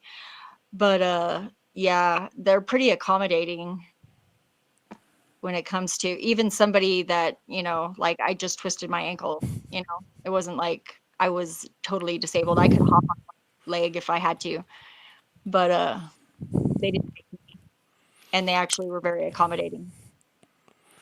It's so rare that I want to actually address a comment of not losses, but this one I do. I think to the extent that individuals are take responsibility for their life, the better that all the rest of us are. So it's not that their sole responsibility, but the more of that responsibility they can take over for themselves, the less of a burden the rest of us have to be put under. And Yeah, my mom taught me that. She said, like because I tend to be very generous, and like, so I would give somebody my last something, even if it was something that I needed. And my mom, like, she intervened on me and she told me, she said, don't do that, because then you're making other people responsibility for it's their responsibility to give you what you need.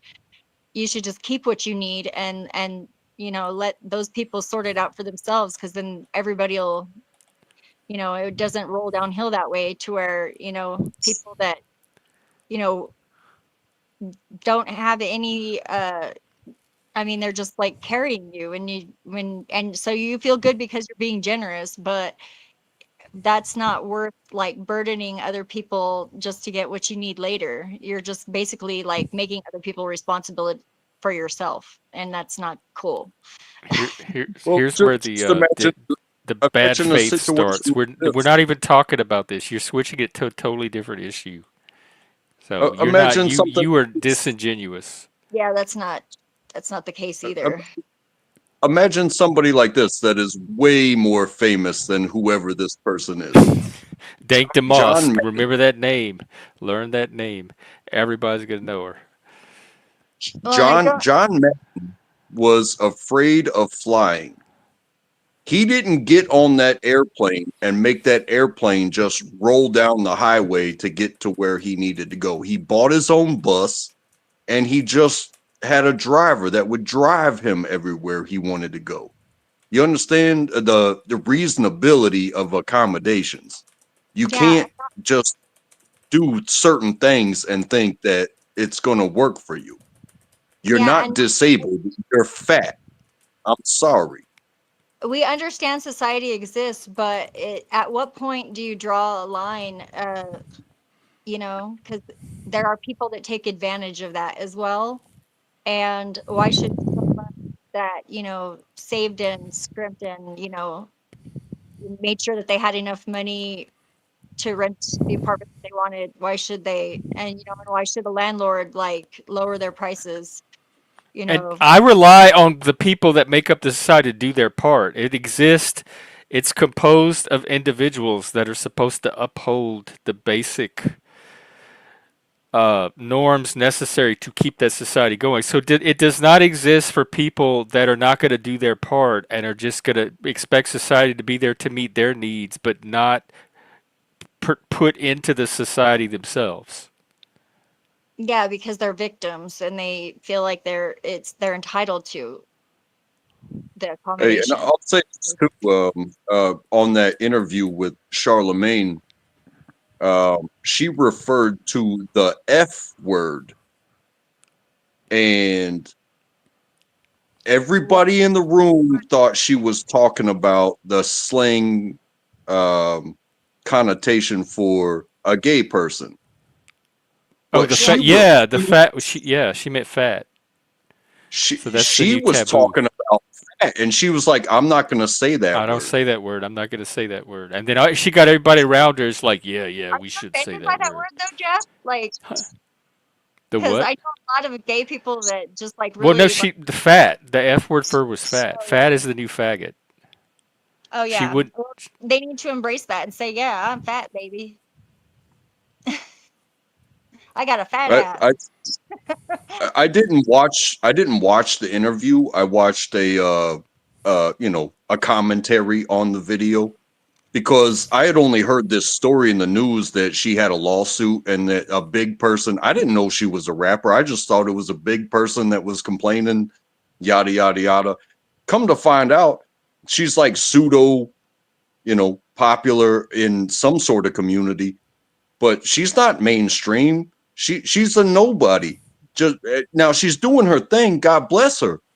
But to think that the fact that you're big and or an artiste, if you will, is going to be worth something in this complaint. I find it absolutely ridiculous.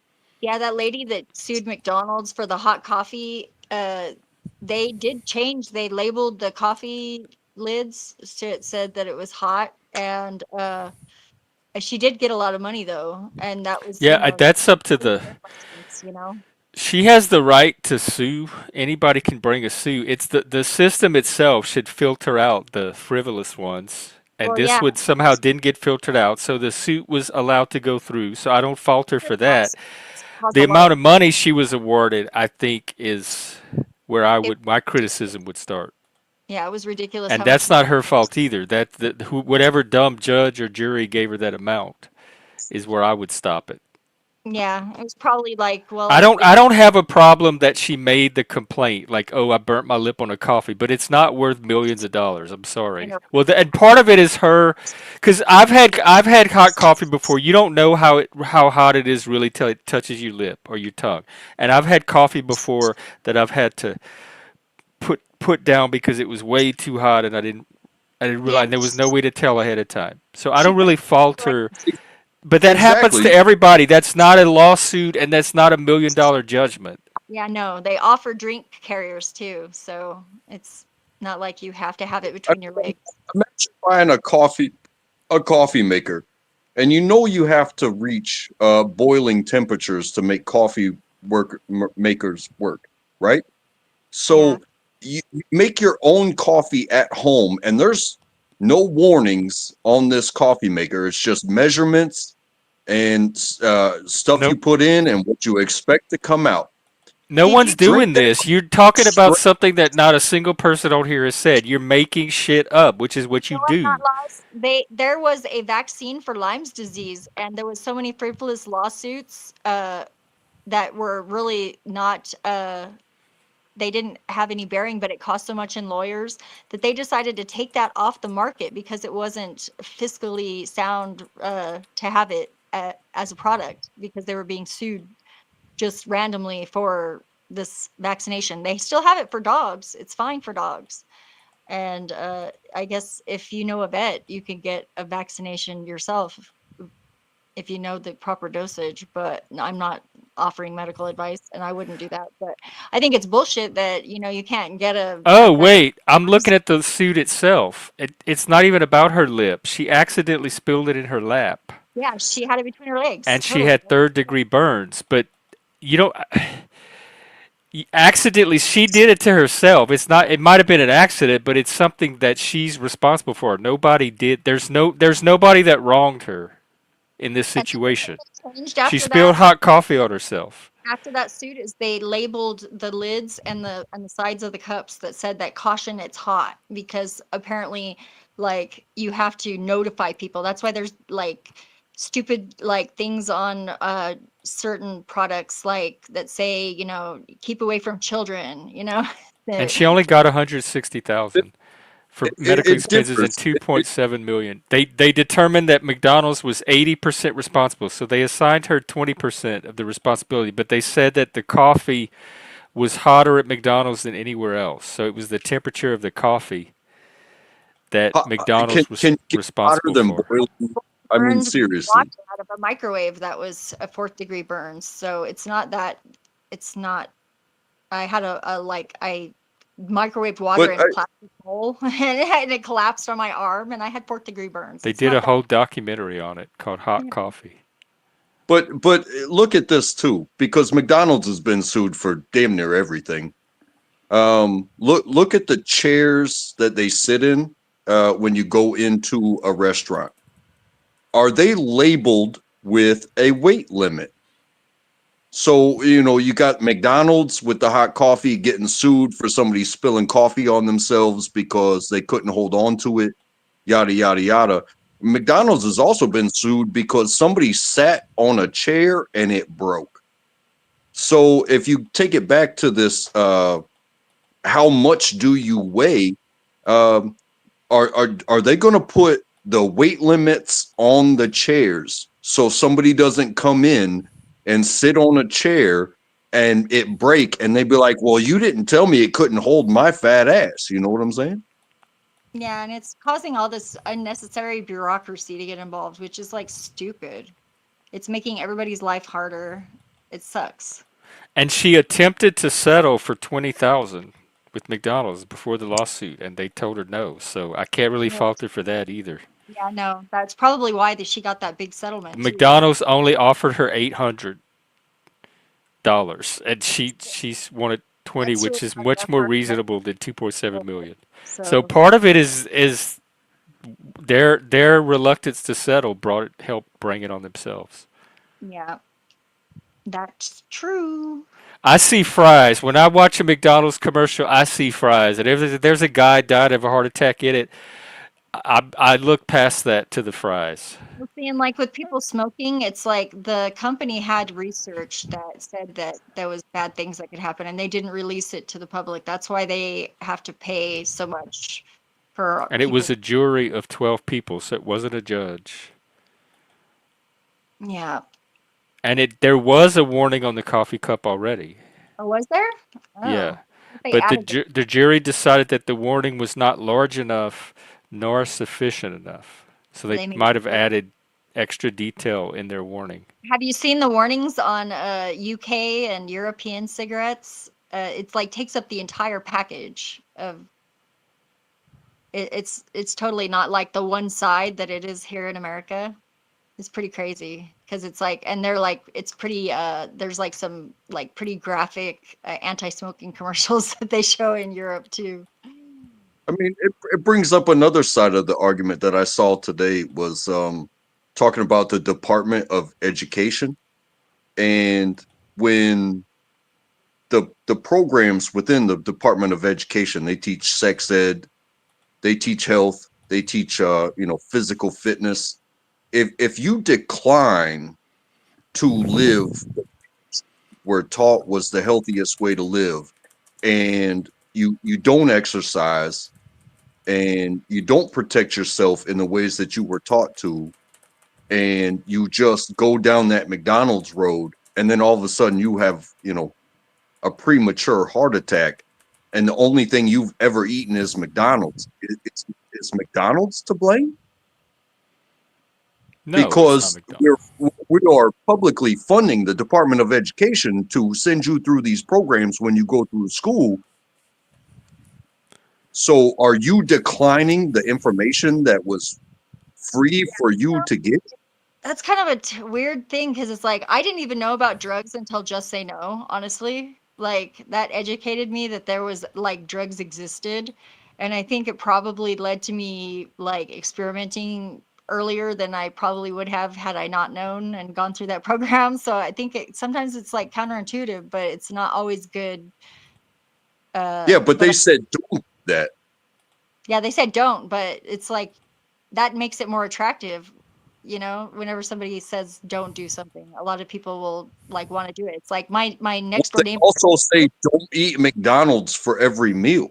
Yeah, they do. And you know what the consequences are, but people are not rational at all. It's like my next door neighbor, his parents like would not allow him to have candy or anything. And my parents let me eat as much candy, so much candy that I got made But myself. that's rational. It's completely rational to want to eat McDonald's every meal because The It's complainers not, will never if admit their own faults. yeah. Well, see, but my neighbor, like he ended up being like a diabetic, and he was denied candy when he was young. My parents let me eat so much candy I made myself sick. And I'm not like a huge I don't I mean, I like sour and bitter way better than I like sweet. Uh, but it's kind of like it's like reverse psychology in a way. And That'd be like suing my dad because he drank and now I drink. So anything that happens to me is a byproduct of his existence. So let's get on with the lawsuit. I'm gonna sue my own dad. no, at a certain point, you're an adult and you have to start making decisions for yourself and you're responsible for yourself. And like, yeah, society, if on their own, can like be I, held. not lost. I stopped smoking twice. I did it in three. I did it over a weekend. It's not that hard. People Oh can yeah, stop diet. smoking. They can get that cancer from the saccharin or whatever, or the xylitol. That's double cancer. Diet Coke. I don't do diet anything. And I mean, I weigh like 125. I think that's pretty reasonable. I'm pretty fit. But And exercise, honestly, I'm not mad. I'm not mad either. I'm mad at people that think that they are owed something because they failed. You know what I'm Yeah. saying? That was one of the more recent lessons that I learned is unreasonable expectations lead to disappointment. Or it's just expectations lead to disappointment. Then I realized that I had to have some expectations because I wasn't accomplishing anything without them. I But try it's to mostly manage mine, but I still get thrown off. expectations of yourself are the most important, really. If you have expectations of other people, most of them are unreasonable. Unless they lead you to have those expectations. And if they let you down so many times, it's on you at that point that you still have expectations of them. Yeah, exactly. Like I've always kind of been a bit of a drinker, but the more I drank, the less I was wanted. Like the ladies that were having sex Yeah, so that makes in the sense. commercials. You don't Should I have charge them with false advertising? no. As a matter of fact, yeah, no, Okay. no. But I mean, there's a lot of people with agendas and stuff too. You know, it's like they might have tried to take advantage of you while you're drunk, and that would have been on you. Uh, and That them. that's that's a hell of a statement to come from a woman. And Well, no, I'm not very popular with my opinions, but I think I'm pretty objective. I try not to be biased just because I'm a female, which is I hard. don't think exploiting people is a good thing. No, If I I think could it's good adjust, to them at that say. point because you shouldn't be like drunk and vulnerable in public. It's just like it's with women that put themselves in vulnerable positions and get raped. It's both people's fault, honestly. I'm not victim blaming. I think that there's a huge problem with men not being able to control themselves around sexy women, and it's not the women's fault. They can That, control themselves. but they should also be aware of their surroundings and try and be responsible for themselves too. I go out in public, dressed sexy, and I'm armed, and nobody fucks with me, and I don't expect anybody to try and protect me or anything like that. I know exactly what I'm walking into, and I'm taking a risk every time I do it. But that is my It, own. it, I told a story earlier about crashing a car and getting a DUI, and nobody protected me before the crash. Um, I had to take ownership. I felt in that moment to take ownership of the crash. It I didn't, but I didn't go back and blame the bar that sold me those drinks. I No, but didn't you go back reason. and blame the police for not pulling me over because hey, you can't pull anybody over without probable cause and stuff like that. I'm Yeah, but not trying to the box can't defend to. those types of assaults. I'm not trying to do it. But if you're going to protect yourself all the time, which I believe you protect yourself at all costs, it doesn't matter if you need to use a firearm. It doesn't matter if you need to abstain from alcohol. It doesn't matter if you need to stay away from your own family. The only Protect exception yourself is at all costs. in protecting somebody else, you might put yourself in danger as well, but I think, yeah, you need to think of yourself first. That's why they have the oxygen masks so they say you put your oxygen mask on before you put your kids' oxygen mask on because you're responsible for them and you have to be okay to be responsible for them. Yes. You are useless if you are dead. Yes. What's that going to do in a plane crash anyway? He's going Uh, to die. you He's going wouldn't to have die as with much a mask oxygen. on. You're at high altitude. If the cabin becomes depressurized and there's no oxygen, you could pass out. So I'd rather pass out. That's yeah, well, you might survive though. Who they knows? should instead of masks they should give little trank pills. Well, maybe they put something in the oxygen too to calm you down. Oh, Who knows? like maybe so, but they should. I mean, that would be smart. They would Yeah, probably have to disclose that though, just in case, because introducing foreign substances into anybody's body without their own it's consent not is going to hard. matter at that point. Probably No, not. But nobody's going to complain. It's not that risky. It doesn't happen that often. It happens more often that people die in car wrecks or from heart disease than airplanes. I mean, it is horrific because it all happens at once, but it's not really that big of a risk. And they let people do risky things all the time. You can go skydiving, you can go bungee jumping, you can smoke cigarettes, you can drink. People should be allowed to do these things, but they should know that they're doing it at their own peril.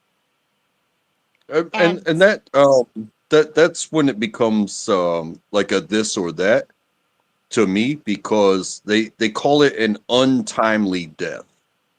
So like if you abuse your body, and you know the average age is probably late 60s. You know, yeah, that's, like I think that's why they define the, you know, retirement age is we don't want you to live too much past working. So that's the average there is retirement age is the some late 60s. But causation that when somebody dies in their 40s, but they were an alcoholic, they smoked every day, they ate shit and all this, and it's like, oh, it was an untimely death. It was like, well, they weren't protecting themselves. Now, to me, an untimely death is somebody that does almost everything right every single day, and that person that fucked themselves up and went through that red light and, you know, killed a family of 4. And you're talking about a mother, a father, and 2 children, and yeah, they all die. The person that hit them probably lived, yeah. but those people met an untimely death because they were doing the right thing all the time. Yeah, my ex died at 50, heart failure, drug abuse.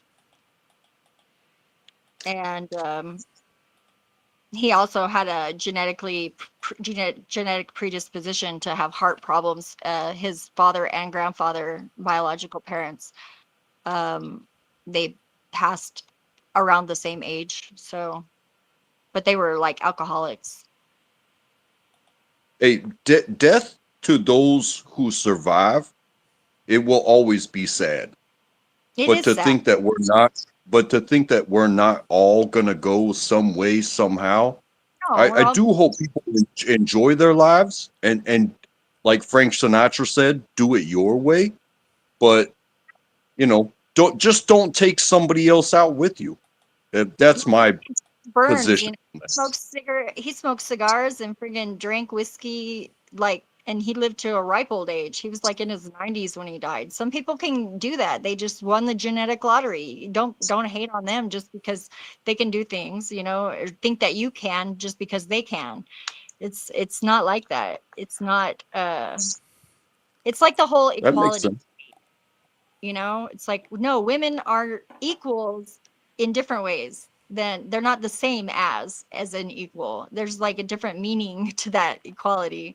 It's like they should have, I know some women that could like throw down with some men, and those women are the exception. It doesn't give every woman a right to like try and like do that. Like that's why we have different leagues of sports and things, because we're not the same. No, we are not the same. And I value everybody. Ha- Not Have, strong have, in my own have, way. have you ever looked at sports before? The linemen are not the same as the quarterback. The quarterback is not the same as the running back. The running back's not the same as the wide receivers. And Strengths. so without teamwork, yeah, somebody's got to be, you know, big and bad, and somebody's got to be smart, and somebody has to have their feet under them, and somebody's got to be fast. But our lifespans, when we do these things, they don't last as long. There will be lifespans to positions, and you Well, know, doing uh, everything right doesn't guarantee using you have a long the life too. NFL or not the NFL, but positions. Uh, Clearly, quarterbacks last longer because they are the protected one. Everybody else is putting their limbs on the line to protect the quarterback to make sure the ball gets where it needs to go. You know what I mean? Yeah, I think it's all a gamble. It's like you're kind of just like rolling dice. Because there's people that I've seen that were like really, really healthy. They, were always out hiking and they ate good and stuff like that. And then they would, just some random thing happened and they would die. And so that even being healthy and doing all of the things right is not a guarantee. You just have to face that you have to accept it that it could happen that way. And that doesn't mean not to care about, those things. You're just taking a calculated risk, and you never know if it's, how it's going to turn out. You never know when you're going to go unless you do it yourself, I guess. And even then, you have to know what you're doing, I guess. Crucible, you can join, but last time I think you found most of us not to your intellectual standards. Yeah. I'm game for Well, anything. yeah, Torture me. I'm not Make- that smart, so I'll talk to anybody. Well, he's You're not either. you're pretty smart. You're what do they He's. call it? It's I'm you're reluctant to give him a second chance. you may not be intellectual, but you're pretty you make a lot of sense, I think. And it's Yeah, I think you have a. You say what is the word I'm looking for? See, I can't even think of it. It's I don't know. I think he's intelligent. I think he says he has some intelligent you have common observations sense and thoughts. for sure. Common sense. That's what I was thinking. I appreciate, you know, y'all saying those about me. I'm not going to sit here and say that I'm something special, but I've been places, I've done things. I think we're Protect your all, neck. which makes us not special. But yeah, He's we should. wanting a debate and like on Well, the he can blood try. sports I channels, guess and he can he's probably try. not going to get that Is he gonna from this come and just crowd. try and piss us off, or and he's gonna consider that a win if he can piss somebody off, or if we ignore him, is that gonna be his loss? I mean, we gotta get the parameters down. TML's about to. He's Oh streaming yeah, that's half an hour, right. but he doesn't really debate either. He does, but he's gonna be talking about the Dow. And thank you for reminding me because I'm gonna have to go here shortly. I have a reading to do, and then I promised I'd be over there to TML's later. He's starting in less than half an hour. Yeah, 30 minutes. Well, my reading should be here any minute now. They're running late Was as that the usual. one you had from earlier? Yeah. Oh, with the very late. No, they were doing Tell laundry, and them that. Say the cards are saying this is not going to work out if you keep it being won't this take late. that Is there a long. late card? No, I don't even charge Hey, extra. hey Zephyr, are these your readings or readings that are done for you? No, I read cards. That's Okay. my job. So I have a friend of a friend is coming over after he gets done doing his laundry. And so I have surprisingly a lot of men getting readings lately. Um, I don't know, maybe it's my boobs. My boobs are awesome, but I don't think that's They're- they come over just for my boobs. I hope not. She said I'm Is gonna it die in mostly 30 men? Are days. your clients mostly men? Lately, yeah, I've had a lot more men than women, Oh, well. which is not usual for me. I usually have more women than men. And I do get some non-binary people too, I suppose. There's been a few. Are they men or women? They're non-binary. I don't know. But It's are they men or women? Like, come on. not always. Sometimes they're very ambiguous, and I have no idea. So And I'm not. how often are they very ambiguous that you can't tell? Um, I probably had one or two a year that were like I couldn't decide. Oh, even did the cards help? Like, were No, the I cards never able to asked. Yeah, that's narrow it not. down? It's not about what my questions are because I never asked what the question is. Because I'll project all over the reading. I just know myself well enough to know better, and so I just have them focus on their question while I shuffle, and then the cards tell me what the answer is, and we can deduce what the question is from that usually. And give them That's a fair. psychic happy ending. I always give people psychic happy endings, but I don't. It's not always like good news, but I think it's always what they need to know, and I give them some act if there's any actionable recommendations on changing things from what the current outcome is. I give them that information. But like a lot of people don't like readings like right away, but then they'll come back later and they'll say, you know what, I was a little disappointed whenever you said what you said, but you know, after I had time to think about it, and then the situation came up, and I knew what I needed to do. I really appreciate you. And I had people come back and just tip me. Like it's pretty awesome. I love my job. I think because I've been to therapy before, You're gross. as a child and as an adult. You're not gonna get something if you don't give. You know, just like going to a doctor. If you don't tell the doctor the truth, 100% of the truth about how you're feeling, what you're witnessing, Yeah, and what you're stuff like taking, that. like you're on drugs or something, you're not telling them, you're not gonna get healthy.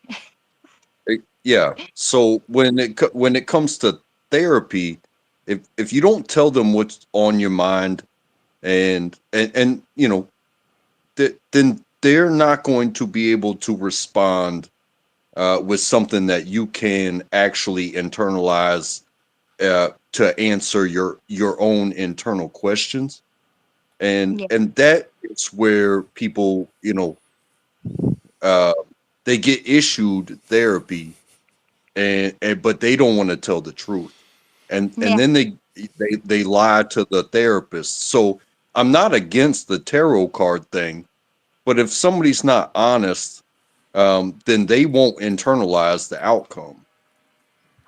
Yeah. Well, if they're sitting down there at the and they're providing some sort of you know, they want the reading, you know, I always it require some sort of a trade or reciprocal exchange of some sort, because I can't just do readings all night for free.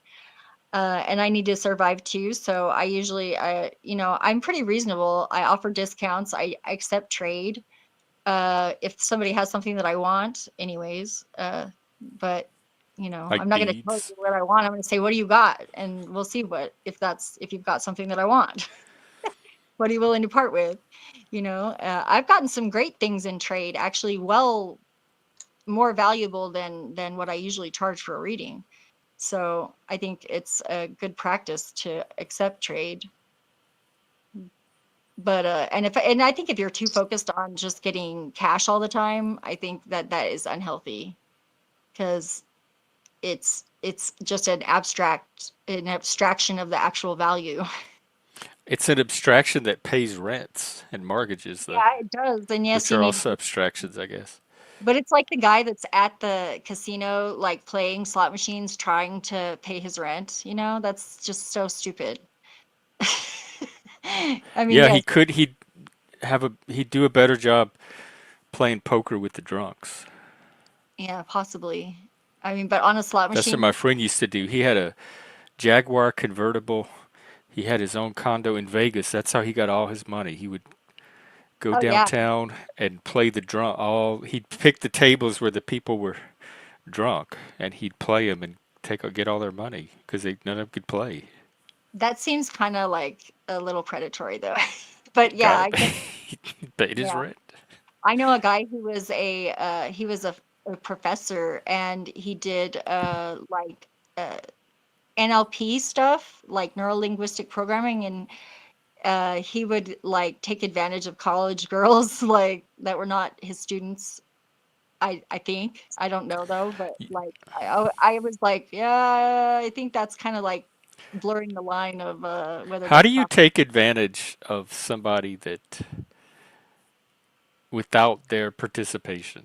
Well, with neuro linguistic programming, all you got to do is find somebody in a sort of hypnotic state, so that like he would go to Who's walking around in a sort of hypnotic they're state? not walking around. There's somebody sitting on a bench, like staring at the duck pond or something, You and these are? girls, No, the No, college I mean girls. untrackable. You go. You have you what what you got? So look at the way these protests. It doesn't matter what you're protesting is, right?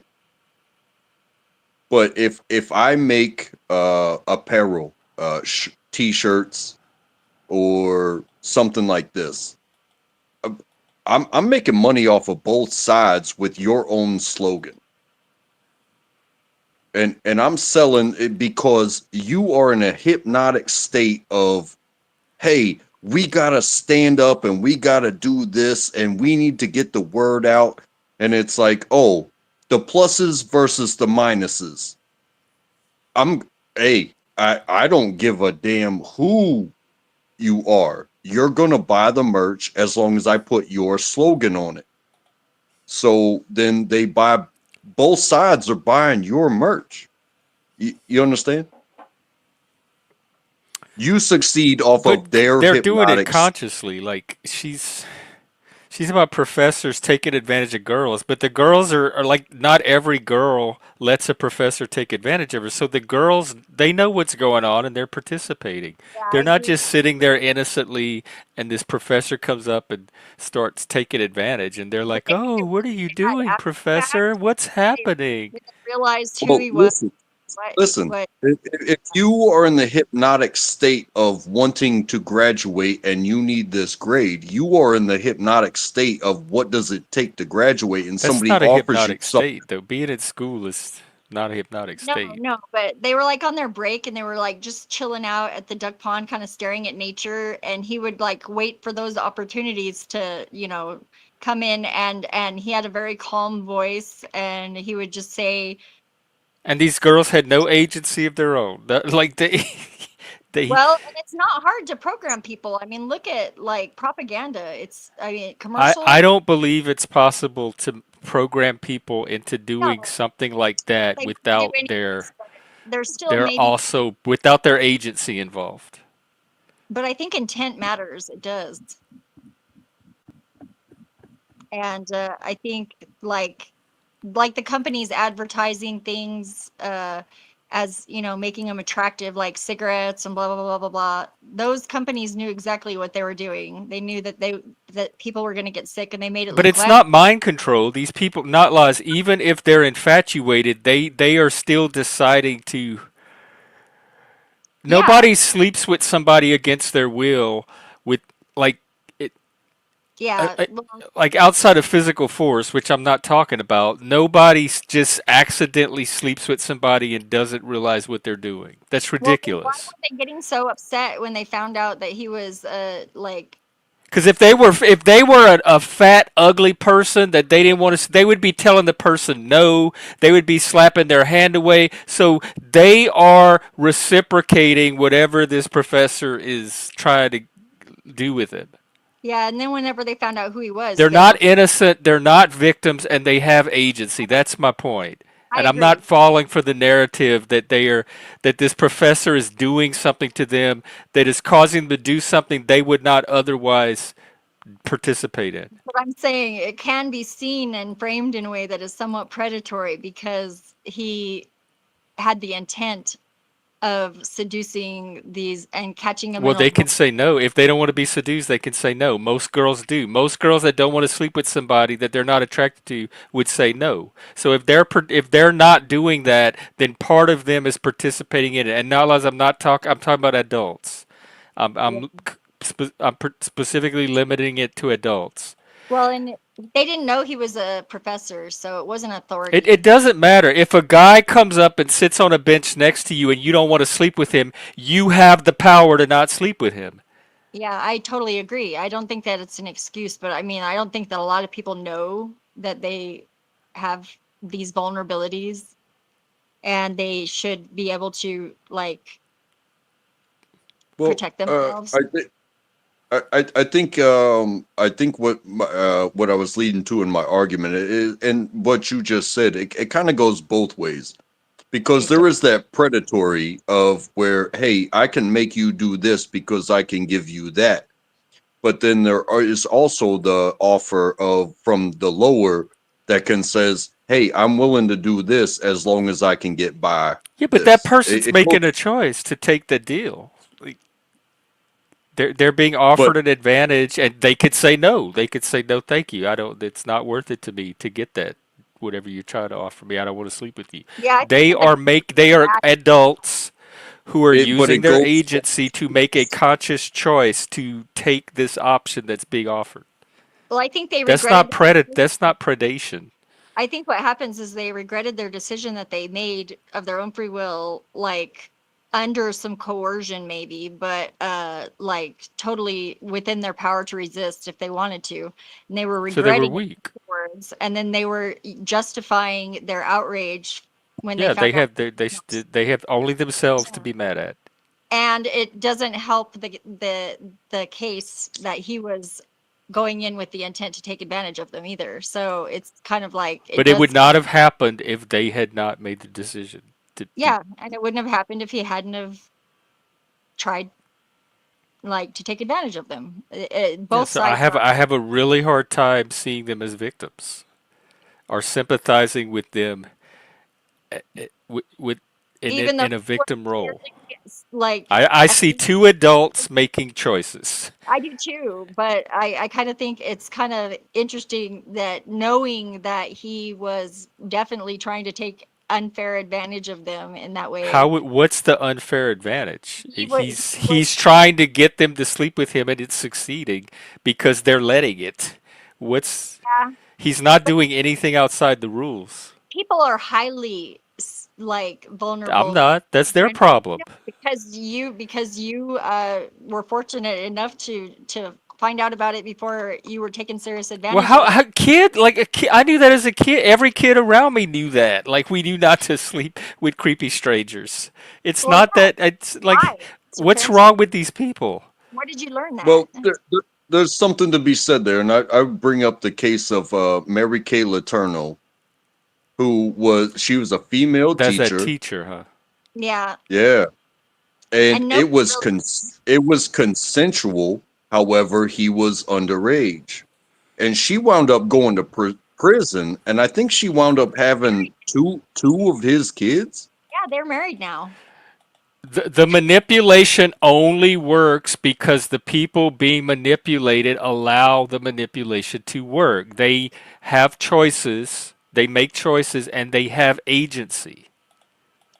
I think some people are raised up in such a sheltered and protected environment that they don't have that protection. I don't feel sorry for them. I still think they have agency. They go to the grocery store, they shop, they make choices about what they want to buy and eat that day. They have agency. I don't buy this narrative, and I'm suspicious of people that try to put it forth that there are humans out there that have no power of choice and no power to exercise their own agency. That seems completely far-fetched to me. I don't believe it. I do not believe it when people try to convince me that there are people that do things without agency.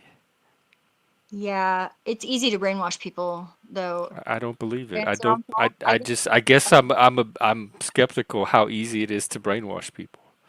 I Hey, have a I can tell I can tell a story right quick of somebody that I served with, and he got out, and we were in the culinary, but I wanted nothing to do with the kitchen, and he was he wanted to be culinary. Well, when he got out, he became a high school culinary arts teacher for high school, and he had relations with two, I believe, if I can say, if I'm remembering correctly, they were both 18, but he was their teacher. He had the trust of the community, the parents, uh, you know, the establishment and everything to teach. So he had a position of power. And a third person, I don't know if that person was denied. I don't know if that person just decided to blow the whistle, but something came through fruition, and that person was called out for having relations with these two 18-year-old high school students. But he had a position of power, regardless of the consensuality of it. I think he wound up spending 2 years in prison for it. I'm against what he did. Well, if they were 18, though, However, I think like most states, I think that would be within the law. Okay, I have however, a scenario for ju- you. But just they could still say no. Like none of them were being unless he held a gun to their head, in which case it's a crime. They could still refuse to sleep with him. I have a scenario even that makes it harder to even show. if it Like was even if it I would was have their if when I was kids, 18. Unless none of my teachers were did I have crushes on, but unless I found him attractive and wanted to sleep with him, I would have told any one of my teachers no that tried to sleep with me. I don't care about the power, authority, with differential, whatever. It What would if you were not have stopped me attracted? from saying no, and I don't think most people around me uh, would have slept with a teacher either. Like I What if just you think were that we attracted knew to not them? to sleep with our teachers. It was very easy to say no. If you were attracted to them, whose fault would it be if you did though? Would it Me, be I would yours? completely I take responsibility for every person I slept with. I take responsibility for. There was one guy. People We question you. got drunk one night, and he talked me into. He was supposed to take me home after the bar. And he talked me into staying the night at his house, and we shared a bed together. And he tried some shit, and I was half drunk, and I was kind of conscious that it was happening, and I just didn't have the energy to fight. For I said, "Fuck it." I take responsibility even for that. But that's as close as I've come to like me doing something that I didn't really want to do, but it was alcohol. So if he got these people drunk, yeah, that okay. Well, I've whenever been I talked into doing some really stupid things in my life, and I was the one that decided to listen to the person and do those stupid things. I am the one that made those choices and put myself in those situations. I was I not forced into any of it.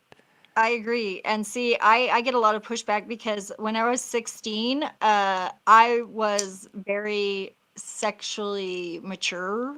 I guess maybe not physically, but mentally, I knew a lot more than a lot of girls my age.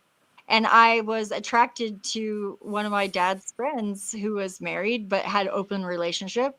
And I, over the course of a summer, we were moving a Quonset hut from one town to our yard and rebuilding it, and like I had some opportunity to do some flirting and things like that, and he seemed like he was, he was like reserved at first, but like he obviously was attracted to me, and I very much did seduce him. And his, Well, if wait a minute, if he was attracted to you, then how did you seduce him? He was already he wanting to was sleep attracted with to you. me. Well, it was my initiation. I initiated it. He did not initiate it. But he It went was along with it because he already wanted it. But he went along with it. So is that a pet? Is he a pedophile? Because I was 16. That's questionable. I think that that's questionable, and I take responsibility for that. I don't think that he was predating me at all. I think if anything, it was the other way around. But a lot of And people, I don't know about oh, like it depends on the laws of that state, and I don't really want to address the underage stuff, but I'm making the assumption that in these cases we're talking about legal adults that can make decisions and choices for themselves. yeah, but I mean, I'm just saying that a lot of people, there's a blurry line there. It's like, and then there's the weird, like, between the ages of 18 and 21, you know, is a weird age Well, because like, you can't hang out with people that drink and not drink. It's just not, I mean, you can, I guess, but it's like you're not I'm old not enough. buying the victim narrative. Even at that age, I'm not buying the victim narrative. I was active at 13, and I fully knew what I was doing the whole time. Like I was not, but the Totally age had true. nothing to do But with. people push back and say, no, you were victimized. And I was like, no, I wasn't. I would, like, if anything, I was taking advantage of him in a way. Because A lot of it comes down to I don't think people are so mindless that they don't know what they're doing at any given moment. People know what they're doing. They're every second of the day they're making choices and decisions. They know what they are doing. They might be choosing to go along with it, but Or they're people not trying to do it, they're yeah. not brainwashed zombified idiots that have no clue what's happening to them. Yeah, but where do you draw the line? You know, it's like, It also asks the question of Jeff. You were talking about not the underage stuff, but if it's somebody that's of legal age, but a married man decides to break his vows for the temptation of, I do see that as a violation. Of what? his wife's trust and Right, but he well, friendship. wait, I know, but that's not even what we're talking about. No.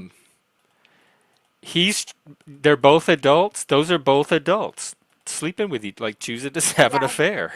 but see, and then he goes and sleeps with his wife, Where's the victim? Where point to me the victim in that his situation? wife that got an The STD. girl knows what she's doing. He knows what he's doing. There are no victims there. Say he in got an that in that STD. in that situation, honestly, the victim is the man that sleeps with somebody outside of his vows. That connection with the wife, the wife becomes the victim. Yeah, exactly. Without her Oh consent. yeah, I'm not. Well, I'm not. Yeah, I'm not talking about that kind of case. I'm talking about the two people involved. Yeah, I'm not saying that victims don't exist.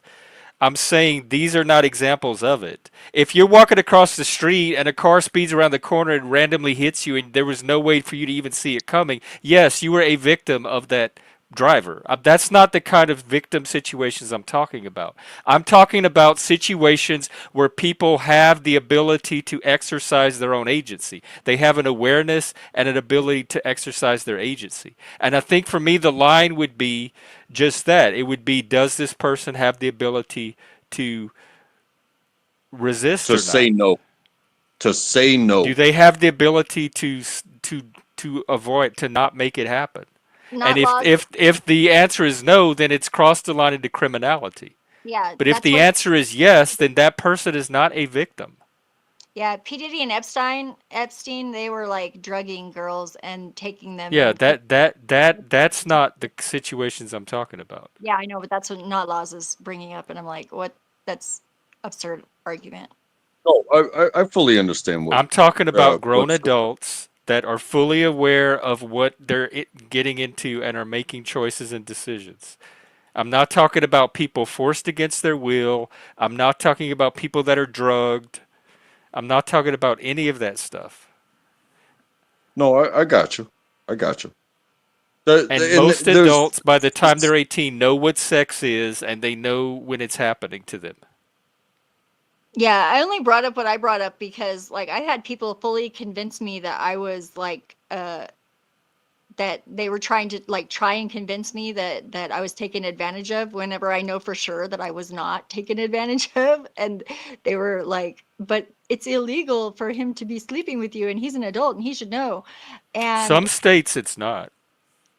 yeah, our age of consent is 16, I think, for marriage even. It might even be 14. a See, I was I've enjoyed. I mentally. apologize for interrupting. Yeah, me Um, too. I've had a very good discussion with y'all tonight. Jeff, uh, good panel as always. Zephyr, thank you for coming up here and doing your thing. Uh, Yeah, I like you a I'm lot. going to. I'm just a dude, but So is it's Beth. good to it's good to see everybody all the time when I get the chance. So thank you. I'm gonna head out. Cool. You as well, Untrackable, Say hi to your always. ladies. Thank you very much. Have a good rest of your night. Are you headed off to TML's? Yeah, here in a minute. I suppose I should. 2 minutes. I think he's about to start. In fact, I'll drop his link. Yeah, I wish that The Machine Lies is about to start we knew his how to weekend raid stream. because we could just send So everybody here's in his there. channel. But yeah, thanks for having me on. It was a challenging conversation today. I like it though. It was Well, good. thanks for coming on. We made I some always progress, enjoy I when you think, hop on. despite what Not Law says. But we Yeah, well, like that's that needs to be over the door frame of this channel, despite what Not Law says. so you can put it on the banner down below. Yeah, that's our bad. That's I should. I could. Hilarious. Nobody listens to Not Laws. Oh, it'd probably give him a little boost too because we're thinking about him, He's like our jester, except what do you call a jester that's not funny, but that hangs around and makes comments? Gilbert Gottfried? No. I'm just kidding with you, Not Laws. We are. We're You, just rapping you. We I like you. guess We wouldn't you're pay part of attention the to you. crew. We like you in our own little weird way. Yeah. Well, and that's just your opinion, man. I can't imagine this place without you. I'll put it like that. You You are too, hilarious. Jeff, and good to see you. Thanks for hanging out. And Yeah. yes, you do make me laugh sometimes. I'm not gonna lie. Yeah. I laugh all the Full time. blown crack up, actually. I might not be hilarious to other people, but I'm hilarious to myself too. Yeah, So me I can too. relate. I have to make myself laugh often to keep from You crying. can't. Like, what are you doing wrong? Because like we're all idiots, really, in You some too, way. Bart. Good night. Have a good night. And everyone can head over to Machine Lies if they want. He's about to start his stream. Dragon versus Tiger, Yep. Atlantis versus Shambhala, Cthulhu versus Hundun. Well, who's Hundun? And I don't. Apollo versus Dionysus. Yeah. We have a It's always lot of nice to have cosmic conversation. polarities set up for tonight. Hundun is a legendary faceless. Oh, it's the little elephant. Yeah, The little fat elephant god with no face. that's cool. Alrighty. Well, thanks for having me again, Jeff, and it's always a pleasure. You too, Zephyr. I'll see you later. Sorry I didn't make it yesterday. Went out. Oh, that's Surprise. okay. You know, I'm here every day. I'm going to start doing it in the evenings on the Cool. weekdays. But Joe and I will be here on our Yeah, hi Saturday Joe things. too. If you're still here, I'm sorry I missed you. I always like talking to Joe. Well, he's still around. He's out there. You know, he flirts with me a little bit. That makes me a little bit Joe uncomfortable. does? Y'all have Joe? Yeah, Oh, yeah, I'm so bad at picking up on that. yeah. It's all right. It makes me a little uncomfortable, but I also find it a little What? bit. Joe, you're making our women uncomfortable. Stop that. No, it's okay. It's okay. I don't mind because I also sort of like it a little bit. It's like You it's don't okay. mind being made Well, uncomfortable? uncomfortable. Yeah. It's not, I mean, Oh, it's see, he's doing it right now. Stop harassing the women no, here. it's fine. He can keep it up. This is an I mean, unsafe space. might go a bit, so I do like that. She's a grown woman. She can. I don't know. But just know that you're having a I don't police adults. It's just not in me to. I do think you're very smart and very cute, though. Joe?